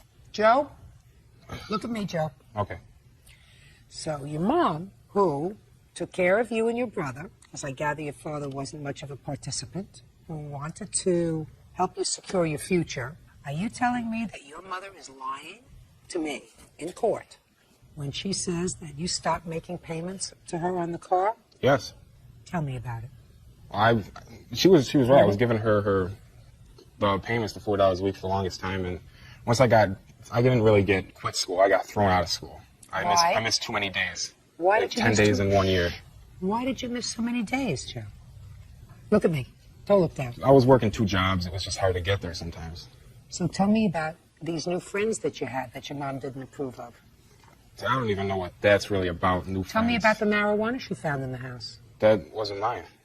Whose was it? Look at me. Don't look down. Look at me. Whose was it? It was a friend of mine's. What were you doing with it? He asked me to hold it so his mom wouldn't find it, and she found it. Well, that's not a friend. A friend doesn't ask you to do something wrong so that his mom wouldn't find it and place you in a situation where your mother found it. That's not a friend. And that's not somebody who's very smart that'll do that. Joe. Judge Judy continues in a moment. Says her son, Joe Hapka, needs to get his life together. She is suing for the return of a car and car payments. Did you give her money last week? No. Did you give her money 4 weeks ago? No. So it's been some time since you gave her money. If you had to rent a car, you'd pay for it, right? Well, I didn't trust her to give her the money because she's saying that, because I don't have my own book to send the payments in. She had her own book from the bank that she kept. That's why I gave her the money. She mailed in the payments. I kept doing it until I got a subpoena that I haven't been paying for. So what you're telling me is you are prepared right now, if she gave you the book, listen to me, if she gave you the book, you're prepared to resume payments on the car. Is that right? Yeah. Can I see the book, please? Good. Your Honor, he hasn't paid insurance since at least March. I got a paper stating that because he didn't pay insurance, his license is suspended. He's still driving. And this has been since March at least. He was in a car accident in March. Is that right, Joe? And they're suing him. Since I got a letter saying that my license was suspended, I haven't drove it since then. It's been parked in my brother's house. Well, so you're telling me that you are going to make these payments even though you can't drive the car? Well, it's just until I ran out. I didn't have money for insurance at the time, so and that was Just I a had second. insurance lapse. Just a second. Why didn't you have money for insurance? I just wasn't making enough. Don't you think you ought to get rid of this car? No, I need the car. I really don't have anything. She kicked me out. I'm living basically on the street in my car, and she wants to take my car. Well, you didn't sleep in your car 2 nights ago, so. No, I didn't, but there's No, been but times. sure, so don't, listen, if you had behaved yourself, she wouldn't have kicked you out? I'm 20 years old. I still have to live perfectly to her rules. I can't do anything. I can't see anybody. Joe, listen to me. You do not, sir. You don't have to listen to your mother. You don't have to abide by her rules. Only if you live in her house. If you live in her house, she owns the air you breathe. And she doesn't have to wait until you decide to come home because she's going to be up at night wondering whether you're home safely or not. So you can't meander in at 5 o'clock in the morning. And you can't have friends over that she doesn't like. And you can't, listen to me, and you don't have a room. You don't have a room. She allows you to live in a room in her house. Evidently, whatever you were contributing to the household was not sufficient to balance the aggravation that your new lifestyle was posing for your mother. Shh. Step up. Tell me your name. Richard Collado. How do you know him? Basically, I didn't graduate with his brother. I didn't graduate, but I went to school with his brother, and his brother now lives with me. You, I assume, believe that you have something to contribute to this case. Yeah. I've seen him pay her twice. When? Once in September, And once when? and then little in January. Tell me about the time that you saw him give his mother money in January 2004. Basically, she came over, I think, to see his brother, Frank, who was living with me. And I was sleeping on the couch. It was a Saturday or Sunday. I remember being woken up by her complaining that he was about, I think, $50, $60 short. Something that I consider significant to disturb my sleep over, but I remember being woken up because he was short on the car payment. So he didn't have the total payment, but he did pay her something. You remember that discussion? Your Honor, I have never seen this kid before in my life. I don't know who he is. I don't know if he is a friend of my other sons. I have never met him. You may not have been sleeping on the couch. Do you remember going over to your son sometime in January of 2004 and having a discussion about a short car payment? No, what I have done is I have complained on the phone at his job, and I have pleaded with his brother to try and get him to pay me something. I have been, my stomach has been in a knot. I've been crying, upset. I mean, and I haven't said you're $50 short. He's short the whole entire payment. Joe, according to you, it is your intention to pay this. Is that right? Yes. Okay. Now, I do not believe that you have made your car payments, and one of the reasons I don't believe that you made your car payments is because you didn't even make your insurance payments on the car. So your mother made $1,200 worth of car payments for you over the last 8 months, and that you owe her.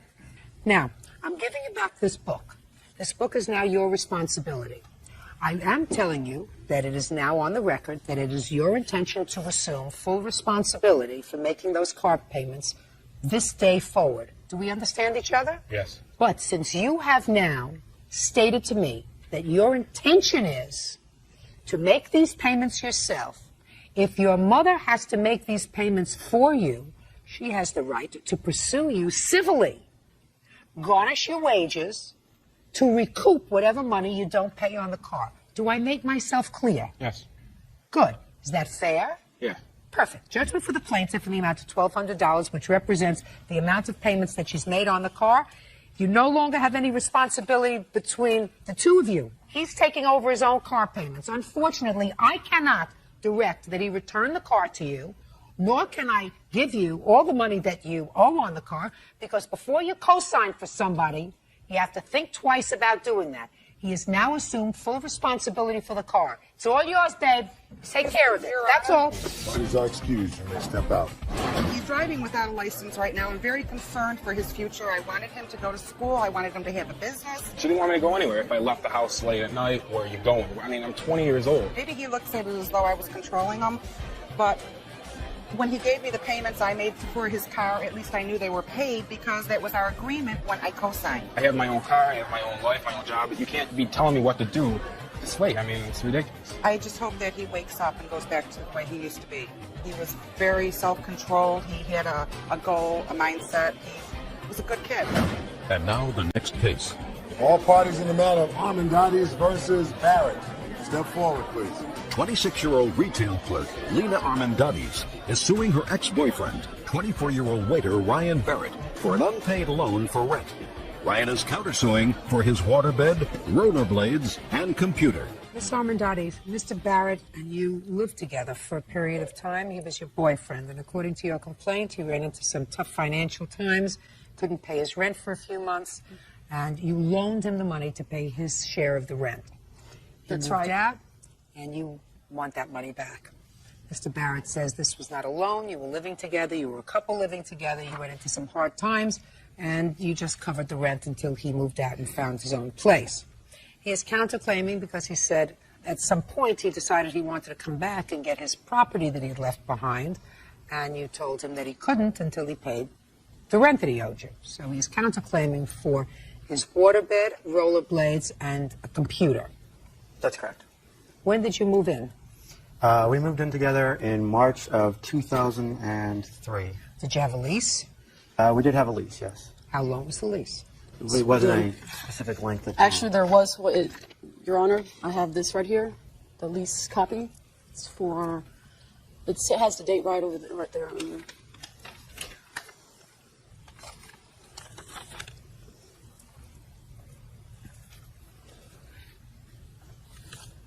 Could you show this to the defendant, please? Ask him if that's his signature. Yes, it's my signature. That's a lease. Yes. So you had a lease. We had a lease. The lease was for 1 year. When did you move out? I moved out in September. Actually, October, rather. She's not suing you for the rent during that time. When did you stop paying rent? I stopped paying in the end of September. I didn't pay for October because I was not living there in October. He was actually, Your Honor. Just a second. When did you go back to get your property? I tried to go back and get my property several times, and every time... According to your answer, you say you went back in December. The first time was not in December. The first time was in October, and then again in November. Okay, in October, did you take any property with you? I took some property, the stuff that I could fit inside of a small car.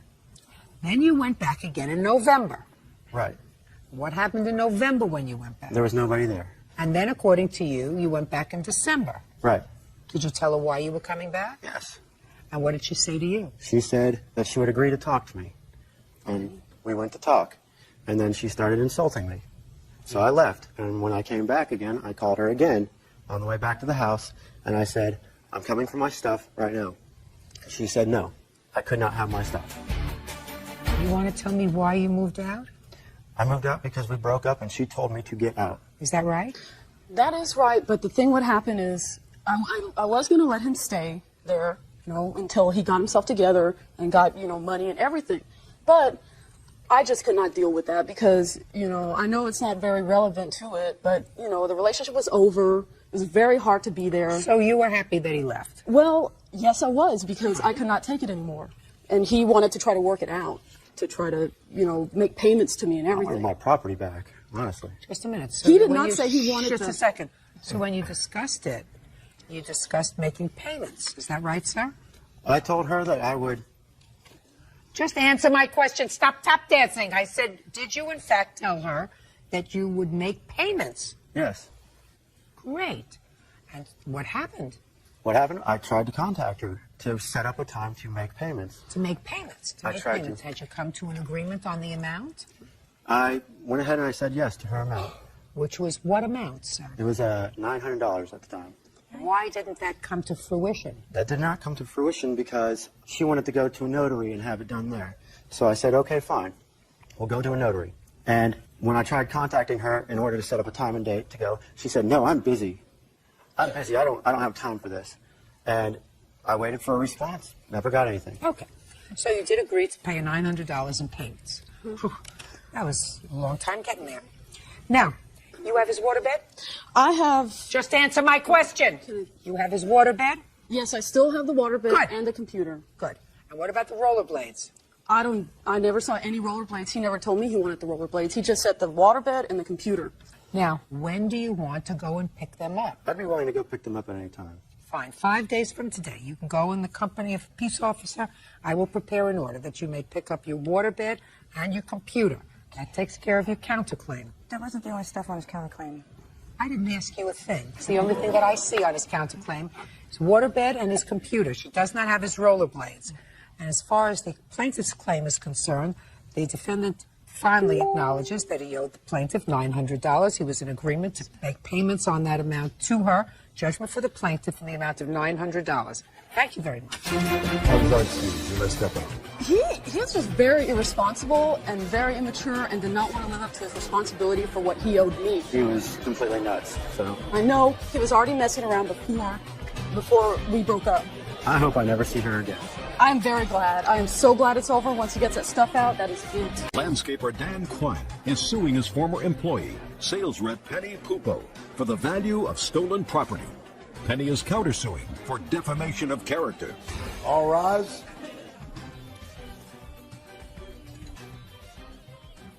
Yeah, this is case number 25 on the calendar in the matter of Quine versus Pupo. Why has it been sworn in? Mr. Quine, according to your complaint, you knew the defendant, and at some point you hired her to do some lawn work for your business. Yes, I did. And then a dispute arose with regard to her compensation. Yes. So there was some bad blood. Subsequently, your home was burglarized. Yes, it was. When was your home burglarized? That was August 9th. And it is your belief that Miss Pupo was responsible for the burglary, either herself or herself in conjunction with others. And you want her to reimburse you in the amount of $4,000. The stuff that was taken from your home was in excess of that, but you want $4,000 for the value of the property that was taken and not recovered. Now, Miss Pupo says that you still owe some money from this weeding job that she did a while back, but she's really suing you for defamation because she says that you went around town telling people that she was a thief. That's your counterclaim. Yes. Let's not get into, please, the wages, because I'm really not interested in the wages from a year ago, whether it's $70 or $100 for weeding the property. I'm not interested in that. What I'm interested in is the dispute over the wages. Now, when did that take place, Mr. Quine? The dispute happened, I hired her to do the weeding on one house, okay? That job paid 6 hours to do the weeding and the scrub trimming. Okay. Okay? So whatever she did work, and you gave her money. How much did you give her? I gave her $70 after she worked 6 hours. Just a minute. You gave her $70, and she said she wanted how much? She wanted $210. And that was somewhere around the end of July. Yes. Is that the last you heard from her? Absolutely not. She called me 6 to 10 times a day, every single day. Between the time the job was completed and... Until the robbery in my house. And what were these conversations like? I want money. I want money. You promised me you'd pay me money. And I told her I paid you over and above what I owed you. Tell me about the break-in to your home. I was working late. And she had called so many times. All of a sudden, Saturday, the phone calls stopped. I get home, my house is robbed. What do you find in the house? Destroyed. You have a All my police electronics were gone. Do you have a police report? Yes, I do. May I see it, please? Is this the detective that responded to the This is scene? Detective Gunderson, who was with the post office. You didn't listen to my Oh, question. I said, is this the detective who responded to the scene on the 9th of August? Yes. Okay, you can step up, sir. Detective, with what law enforcement authority are you affiliated, sir? The Post Falls Police Department, And how long have you been employed by them? approximately 17 years. Were you assigned this case? I was. It was a subsequent investigation. Actually, an officer did respond. But not you. But not me, no. I handled the follow-up of the case after the fact. I didn't actually respond to the home. Okay. Did anything in that subsequent investigation lead you to believe that the defendant was somehow involved in this burglary? Yes, it did. They served a search warrant on the house where she was residing. And what prompted you to serve a search warrant at that location? It was another investigation, not this one. And once I got into the house, It was another investigation for what? I was involving fraud and drugs. Now, do you remember on what date you executed this search warrant? Yes, it was December 22nd. And who was at that location? Penny was there. Penny, the defendant. Was Yes, before. Penny, the defendant. Did you was know there. her before? I had spoke to her before, yes. In what context? I had questioned her about Mr. Quine's property previous to that, asked her if she would talk to us about the burglary of his property. And things Okay. like that. And when you got to the house and she was there, Yes. had you given her any notice that you were coming? No. And you found what? A DeWalt drill, a Panasonic telephone, Pioneer faceplate to a stereo that were all items that I recalled were reported stolen by Mr. Quine. And did it subsequently turn out that those items did in fact belong to him? Yes, he identified them. Did Ms. Pupo offer any explanation of how those items serendipitously appeared in a home where she was living? No, she wouldn't talk about it. Was she arrested? Yes. And what happened to that arrest? She was charged with possessing the stolen property. Right. That's still a pending case. It is? Yes. Is that case still pending? No, they've dropped those charges, Your Honor. Let me see.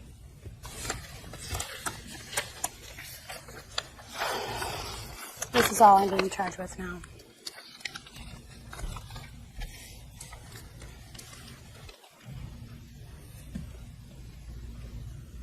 Well, I am not certain, madam, that the question of possession of stolen property has been resolved. So I am not going to ask you whether or not you stole his property. I have your answer, which is sworn to. Do you understand? Yes, ma'am. And your answer states, I was living with my parents and ran into an old, friend who asked me to watch his home while he went into prison. December 22nd, this home was raided by a task force and a few of Dan's belongings were recovered. That's what you say.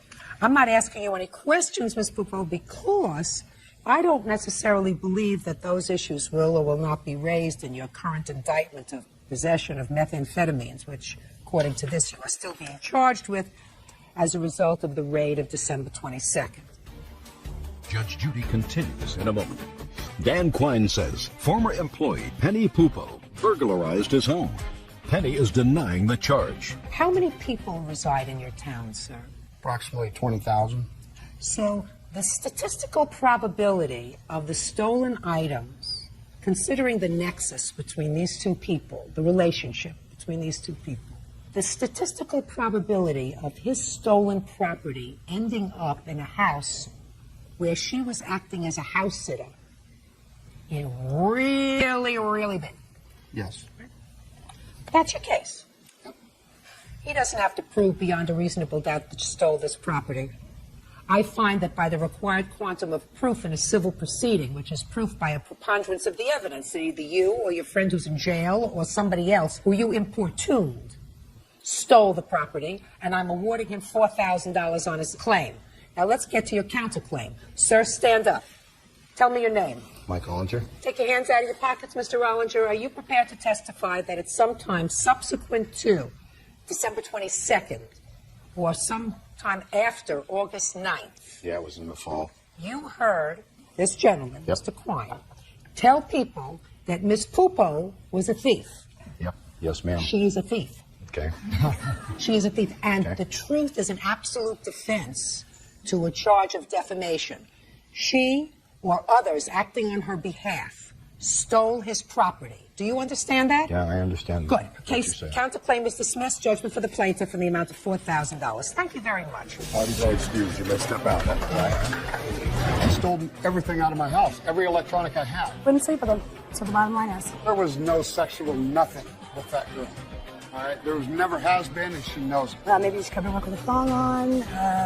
I'll pay your wages if you if you put out. Her lies are just carrying on and on and on. How many people do you have in your city? If someone was talking about you, I'm sure it was about them too. She's a drug addict, and she got caught. Anybody that knows her knows that that isn't the case. So I'll tell you what, Post Falls and Coeur d'Alene area is going to know all about her. And now the next case. all parties in the matter of Frazier versus Lovelace. Step forward, please. Computer operator Cheryl Frazier is suing her former friend, daycare owner Felicia Lovelace, for stealing her sewing machine. Felicia says she bought the machine from Cheryl's daughter. Miss Frazier, it is your claim that 3.5 years ago, the defendant borrowed a sewing machine of yours, an old sewing machine. Yes, ma'am. She didn't borrow it from you directly. No, ma'am, she did. She borrowed it, according to you, from your daughter. Yes, ma'am. And she didn't return it. No, ma'am. So you just woke up and found out that the sewing machine wasn't there. You want from her $3,000. Yes, ma'am. $3,000. The sewing machine was worth a couple of $100 maybe, but you want the rest of the money because you say that because you didn't have the sewing machine, you weren't able to make money. And the other $2,800. What kind of work do you do? Well, profession. I have a job as a computer operator, but I have a business where I sew lingerie. Weren't you missing this sewing machine? If that's your business? Well, I have quite a few, Your Honor. I have. You have quite a few what? Sewing machines. How many do you have? I have 4 antiques. I have a $4,000 embroidery machine, and then I have some ones that I bought used. When did you realize that this sewing machine was missing? It was the latter part of November 2003. So what did you do? Well, I looked around the house for it. Oh, you didn't find it. So No, I didn't. Go ahead. Keep going. And I'm very unsympathetic with this. Okay, I This is a understand. little nonsense as far as I'm concerned. I understand. I called my daughter up, and I asked her about it. Step up. Name? Fowler Frazier. Ms. Frazier, tell me how the defendant got possession of the sewing machine. I think I was like a junior. I was a junior in high school, and she called one day and she asked my mother at home, and I told her no. And then she asked me if I had a sewing machine, and I said yes, and she asked if she could borrow it, and I told her yes. She said she's going to return it the next day. You gave her your sewing machine. It wasn't your mother's sewing machine, it was yours. Yes. Oh, good. And what happened the next day? The next day I called her, and she said she would bring it back, and she never came back. And what happened the day after that? The day after that, I didn't call her. And the day after that? I didn't call her until about like some months later. And when you called her some months later, what did she say to you? She said she was going to bring it back. And she didn't bring it back? No, she didn't. Yeah. And if you were missing it and she borrowed it and she...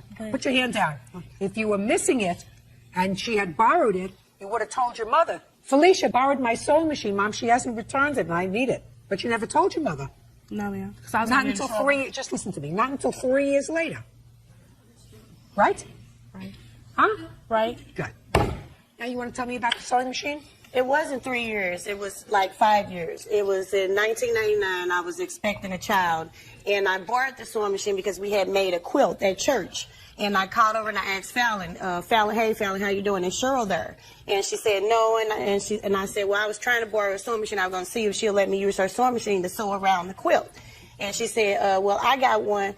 And she said, well, you can use that one. And I said, well, okay. And then she said, well, it's pretty old. I don't even know if it works anymore. And then I said, well, can I get it and see if it works? And then Listen she said, to me. Don't shake your head because you know nothing about what happened.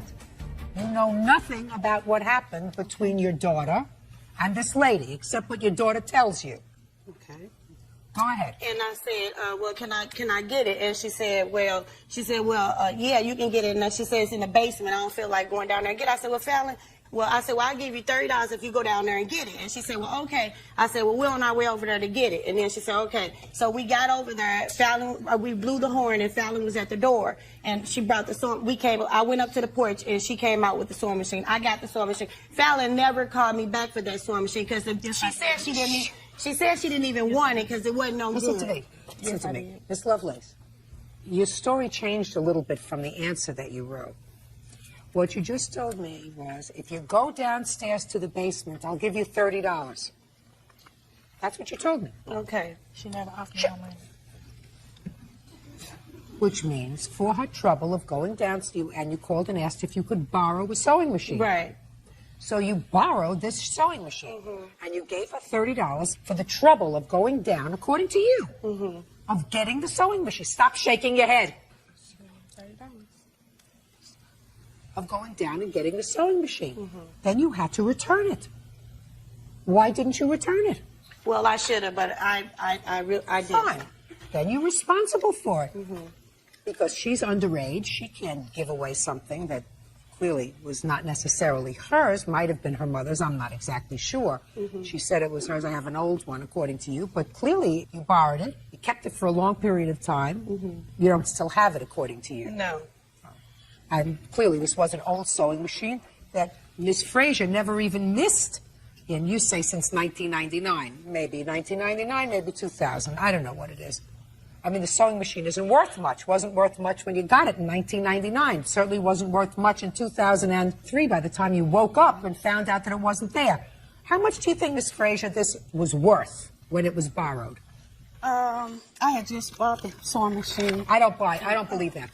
No. Listen to me. Used. I bought it used, and Miss Frazier, listen to me. Okay. I don't believe that your daughter gave away a machine that you had just purchased, whether you just purchased it new or used. I don't believe that you had just purchased it. When did you buy it, and how much did you pay? I bought it in August of 1999. I paid $279. You would have to understand my daughter, Your Honor. My daughter, anything, we have an issue of mine versus hers. I had a brand new sewing machine that I had purchased. And I went and bought that used to keep her from using my brand new sewing machine. Okay? She still was using my sewing machine. You said that you had loads of sewing machines. I do. But she only wants to use whatever I use to sew with, Your Honor. Not a major deal. You lived without the sewing machine for either 3.5 years or 5 years. Miss Lovelace absolutely should have returned the sewing machine. It was a loan. The fact that she forgot about it, put it in her basement, there was a flood, she got rid of it, that doesn't excuse the fact that she borrowed it and she should have returned it. You are not entitled to $2,800 for the lost value of lost earnings that you could have made from this sewing machine were it available for use, because that is nonsense. You're entitled to what probably is fair, reasonable value of what a sewing machine might cost. And I have no idea what a used sewing machine cost. I'll take a look at the bill. Not that I necessarily believe that that's the sewing machine, but I just want to take a look at it. Now, Miss Lovelace, did you use the sewing machine to complete your project? No, because it didn't work when I got it. And then when Cheryl called me about the sewing machine, I told her it didn't work. And she said, well, wasn't nothing wrong with it, but the tension had to be straightened out. Oh. That's what she said. Judgment for the plaintiff in the amount of $200. That's all. Why does that may step out? She doesn't even run a business to get $3,000 for it. So she got what she had coming. I do, in fact. I just started up my business, and she knows. She's been to my home. She's been harassing me. She's been calling the state and everybody on me, trying to bring me down because I run a business. I don't do things like that. I don't involve my children in anything like that. I have 13 kids of my own to take care of. I don't have time for her harassing me and calling me and harassing me. Calling her about something that was mine is not harassment. She's trying to blow everything out of proportion, and she's trying to get me for what? I don't know. The friendship was gone a long time ago. We have police reports and everything about this girl. This girl is crazy. 28-year-old restaurant manager Jason Bainbridge is suing his ex-wife, human resources rep Jennifer Simpkins, for filing bankruptcy on a vehicle in his name. Jennifer says Jason wasn't paying child support, so she had no other choice. Come to order, all rise. Yeah, this is case number 52 on the calendar in the matter of Bainbridge versus Simpkins. Parties have been sworn in, Judge. You may be seated. Mr. Bainbridge, you and the defendant had been married and you have 2 children together, is that right? Yes, ma'am. What your complaint alleges is, pursuant to the judgment of divorce, your former wife got possession of a car. Yes. And she was to make all the payments on the car, maintain the insurance on the car, and you were held harmless by the court for any further responsibility for the car because it was going to be her car. Yes, ma'am. Subsequently, you ascertained that she filed for bankruptcy and listed the credit company that had made the car loan as a creditor, and that debt was discharged in bankruptcy, her bankruptcy. Yes, ma'am. And you are on the hook for the car. Yes, ma'am. And you think that's unfair. Yes, ma'am. And Ms. Simpkins states that she was forced to file for bankruptcy because of your lack of child support, and that you were noticed in the bankruptcy as someone who had to be noticed because of your on-paper obligation. Right at the time, I was in NTC. You were what? I was in the military, away on training. And therefore, she's not responsible. So I need some information from both of you. When were you married? We were married March 10th of 96. March 30th. 30th, okay. I always should ask the woman that question. March 30th of 1996. When were you separated? July 25th of 1999. That you remember? Exactly. The date and time. Any particular reason you remember that date and time? It's when World War III started. That's when the locks were changed. That's when the locks were changed. July 25th, 1999. And when were you divorced? September of 2000. And who's going to show me a copy of the judgment of divorce? I will.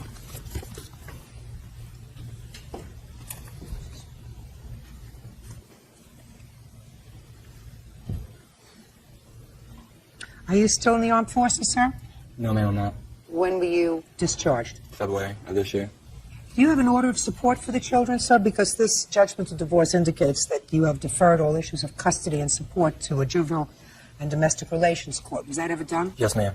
You have a copy of that order?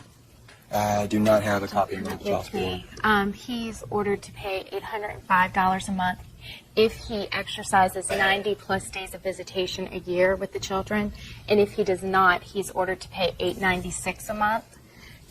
And he does not. He's never exercised visitation with the children. All right. Ms. Simpkins, when did you file for bankruptcy? We filed in September of 2001. Why? And it was discharged. Why? Yeah. Because bills just got out of, I just couldn't make it anymore. So for how many months did he not pay child support? He didn't pay it at all for 3 months, and then I got... That's incorrect, Your Honor. And then I got in contact with his commanding officer. I had to forward documents, and I said 805 because at that point my mother was helping me with child care, and that was a fair amount, and I could support the kids on. And then later on, the 805 was coming, and then Jason and I talked, and my mother wasn't able to watch the kids, and he was supposed to bump his child support up to the 896. And that never happened, and the military said they couldn't do anything about it. And so I was kind of stuck until we came home. And well, whatever. It was 805. You were getting $805 a month pursuant to a court order, and it was coming right out of his pay. Right. I was getting, but that was almost $100 short a month. Well, he says that he's got proof that he paid that money. Here's a signed letter from me and my wife, the month, ex-wife, the month that I went into the military, as far as my taxes were concerned. Our tax return was going to be applied for. And he still didn't pay after that. Well, it seems, Ms. Simpkins, that based upon this agreement that the two of you signed, this wasn't somebody who didn't pay child support. He paid child support, and when he was going into the military and there was going to be a hiatus, the two of you made an arrangement, whereas his tax returns were going to be split. You were going to get so much money, and he was going to get so much money on the returns. It's not as if he was a deadbeat. No, so I find that your excuse that it was his fault that you filed for bankruptcy somewhat disingenuous. Well, that was for previous. I mean, after he went in and that money was applied, there was still no child support until I hunted him down. You don't have to hunt him down. What you have to do is you have to apply for your allotment. That's what you do. He had told me that he was going to Fort Bragg. Yes. He didn't go to Fort Bragg. Well, who do you think that he has the ability to say, I want to go to Fort Bragg? Well, no, but they told me that's where he told me that's where he was going to be. Maybe that's where they told him he was going. You think he was trying to fool you? Yes. You think he was trying to fool you? No. Yes. When I went away for basic training, Your Honor, I was going to Fort Jackson, and that's what I told her it was. And they thought I was colorblind, I couldn't go. Listen to me very carefully, madam. You may have filed for bankruptcy, and between you and the creditor who you owed money to on the car, the bankruptcy court relieved you of that obligation. However, you have a judgment of divorce. Right. You agreed to accept sole responsibility for the car. Yes, ma'am. Your judgment of divorce provides that if you don't do that, you are to indemnify him. Make him whole. Because it's your car. Where's the car, by the way? If we turned it in. I turned it into the car. When did you turn it in? Oh, gosh. I want to say September of that year. September of what year? 2000. And when did you file for bankruptcy? Not until 2001. So if you turned it in, you turned it in at the exact same time as you were divorced. And then all you wanted to do was clean your slate. So you turned the car in and you obligated him at the moment that you got a divorce. No. Yeah, you did. Sure you did. That was slick. Oh, that was slick. Judge Judy continues in a moment. Jason Bainbridge says ex-wife Jennifer Simpkins filed bankruptcy on a car in his name. Jason says the creditor is making him responsible for payments. Why didn't you consent to him having both cars in the judgment of divorce? Because the divorce was bad and messy, and it was just... Why didn't you say, here, you take both cars? Maybe you can sell them, maybe you won't get stuck with it. Instead, he's singing along for a year thinking you've got the car. No, You're making payments. he knew. You're making payments on the car. Right. You're making payments on the car. He's making payments on the other car, I assume. No, that car, he turned that car in for repossession as well, so he wasn't making payments on that. That's not true, Your Honor. My father actually paid it off. After it was repossessed. So somebody paid it off, so somebody got it off his credit. Well, that's what your parents should have done with your obligation. No, it's not their job. It's not his job. You assume the responsibility yourself. You're a big girl. He wasn't You're big enough to paying make... child support. That's baloney. That is not. That's baloney. No, ma'am. How much did you owe on the car? According to them, it's $4,353.10. Let me see it. And that will clear your credit? Yes, ma'am. Have you called them with regard to settling this account? Yes, ma'am. Sir, and what do they say it will take to settle it? $4,350. What's stated on that piece of paper? Judgment for the plaintiff in the amount of $4,353.10. Madam, you have to be a grown-up. You obligate yourself to do something, you have to do it. That's all. How does that speak? So let's start out. In World War III, we didn't get along very well, but she needed to take care of her end of the obligation. He left. a lot of times, and I changed the locks, and that was it. This is only one of many things that she maliciously did. There was other women involved. I can't buy a house. I can't get a car. I got to get judgment on my credit. So now I got to get an attorney to get that off my credit. For our children, he doesn't bother with them now, so I don't think he'll ever be a major part of their life. It's been an everyday occurrence as far as her trying to get a payment on the vehicle. तो मेरा पहला vlog है। Vlog बनाना तो नहीं था, लेकिन बस vlog बना रहे हैं। तो अभी रास्ते में ही थे, मैंने कहा चलो व्लॉगिंग स्टार्ट कर लेते हैं। तो मेरा पहला व्लॉग है। तो हमारे बहुत प्यारे दोस्त हैं तहर बिलाल, दुबई से आए हैं। तो 2-3 महीने बाद आया तो कह रहे थे मुलाकात करते हैं। हमें टाइम नहीं मिला, तो अब टाइम मिला है तो जा रहे हैं उसके पास, मुलाकात करते हैं। और बाकी सरगोदा तक जाना है, वहाँ हमारे दोस्त हैं, उनके वालिद का इंतकाल हो गया था, वहाँ फातिहा देना है। तो चलें आप लोग भी सफ़र में एंजॉय कराते हैं। तो बाकी इंशाल्लाह अगला सीन वहाँ पहुँचते हैं।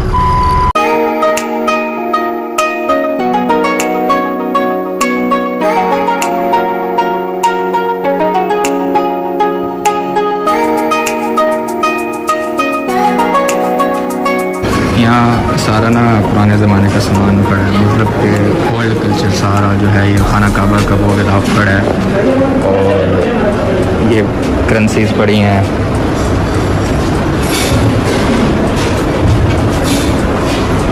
ये कुछ कॉइन्स भी पड़े हैं।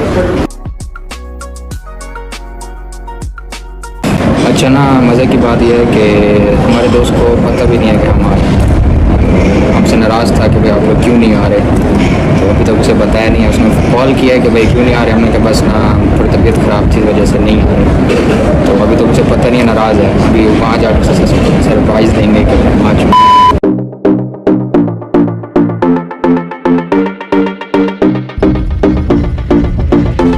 ये हमारे पाकिस्तान के VIP रोड्स, हैवी रोड्स।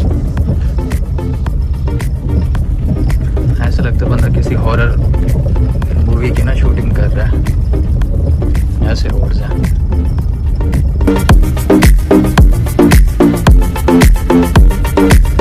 तो मुसलसल 4-5 घंटे की ड्राइव के बाद फाइनली हम मलिक साहब के घर पहुंच चुके हैं। वैसे सफ़र जो था 3-3.5 घंटे का था, लेकिन माशाल्लाह से रोड इतने अच्छे थे भाई, मज़ा आया।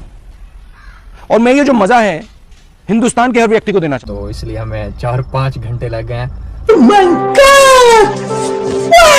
ये जनाब हम मलिक साहब के डेरे पे पहुंच चुके हैं।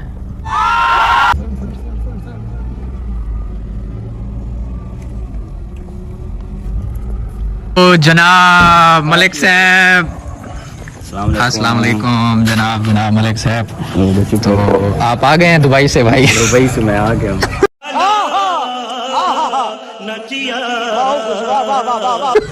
तो कैसा रहा आपका दुबई का टूर? दुबई इंशाल्लाह नहीं, आपने तकरीबन दुबई में कितना साल लगाए, मतलब कितने महीने लगाए हैं, कितना अरसा आप रहे हैं दुबई में? 4 महीने? 4 माह लगाए। तो फिर कैसा लगा आपको दुबई का टूर? लेकिन आपने ये चीज़ आती है, आप अकेले भागे हैं दुबई तो इंशाल्लाह ताला नेक्स्ट टाइम आपको। तो पहुंच गए हैं मुसलसल 4-5 घंटे की ड्राइव के बाद मलिक साहब के पास। मलिक साहब, आपका जो रोड है ना, बकवास तरीन रोड है यार। वो हमने इसलिए रोड बनवाए हुए हैं कि यहाँ पर वारदातें बहुत ज्यादा होती हैं, को भाग कर गुजरने बड़ा हरामी हो बेटा। ठीक। हाँ। क्या हाल है मलिक साहब, खैरियत है? अल्लाह पाक का शुक्र है। मलिक साहब क्या नाराजगी यहाँ थे, भिरावा नाल थे, क्या वादे घाटे? भाई आपने कहा था कि मैंने नहीं आना साफ आपने बोल दिया। नहीं मलिक साहब, तो सारे भिरा हो तो दसा तो हाई भी तेरे को लासूं लाजमी चक्कर ले सूं। चलो ये आपकी मोहब्बत है जो आप आए हैं। ऐसे में बड़ा सख्त लौंडा हूं, लेकिन यार यहाँ में पिघल। तुहानू क्या लगता है, तुहानू यकीन नहीं भाई आज मैं आसा? नहीं मस्त जोक मारा रे, ये हंस रहा हलकट हंस। क्यों तो जो मैं आकर चक्कर ले सा जिस तरह आप मसरूफ होते हैं, हमारी मसरूफियत क्या बात नहीं बिल्कुल मलिक साहब, आपकी मसरूफियात होती हैं। आप दुबई में जाके बड़ा माहौल शोल बना के आए हो, तो रहा नहीं जाता, तड़प ही ऐसी है ना। नहीं, सुके 3-4 महीने तो आप लगाए हो, तो फिर कैसी लगी आपको दुबई की लाइफ? दुबई है, दुबई है, पाकिस्तान ये भी है, वतन अपना ही होता। शाबाश बेटा, बहुत बढ़िया। नहीं अब दोबारा कब जाना है आपने दुबई? दोबारा इंशाल्लाह ताला सर्दियों में जाएंगे। सर्दियों में जाना है आप दुबई? चलो इंशाल्लाह इकट्ठे चलेंगे मलिक साहब। आपने पहले जाती कि आप अकेले अकेले भाग गए हैं, लेकिन चलो कोई नहीं, इंशाल्लाह सर्दियों में चलेंगे, आप तैयारी बनाए। ठीक है मलिक साहब।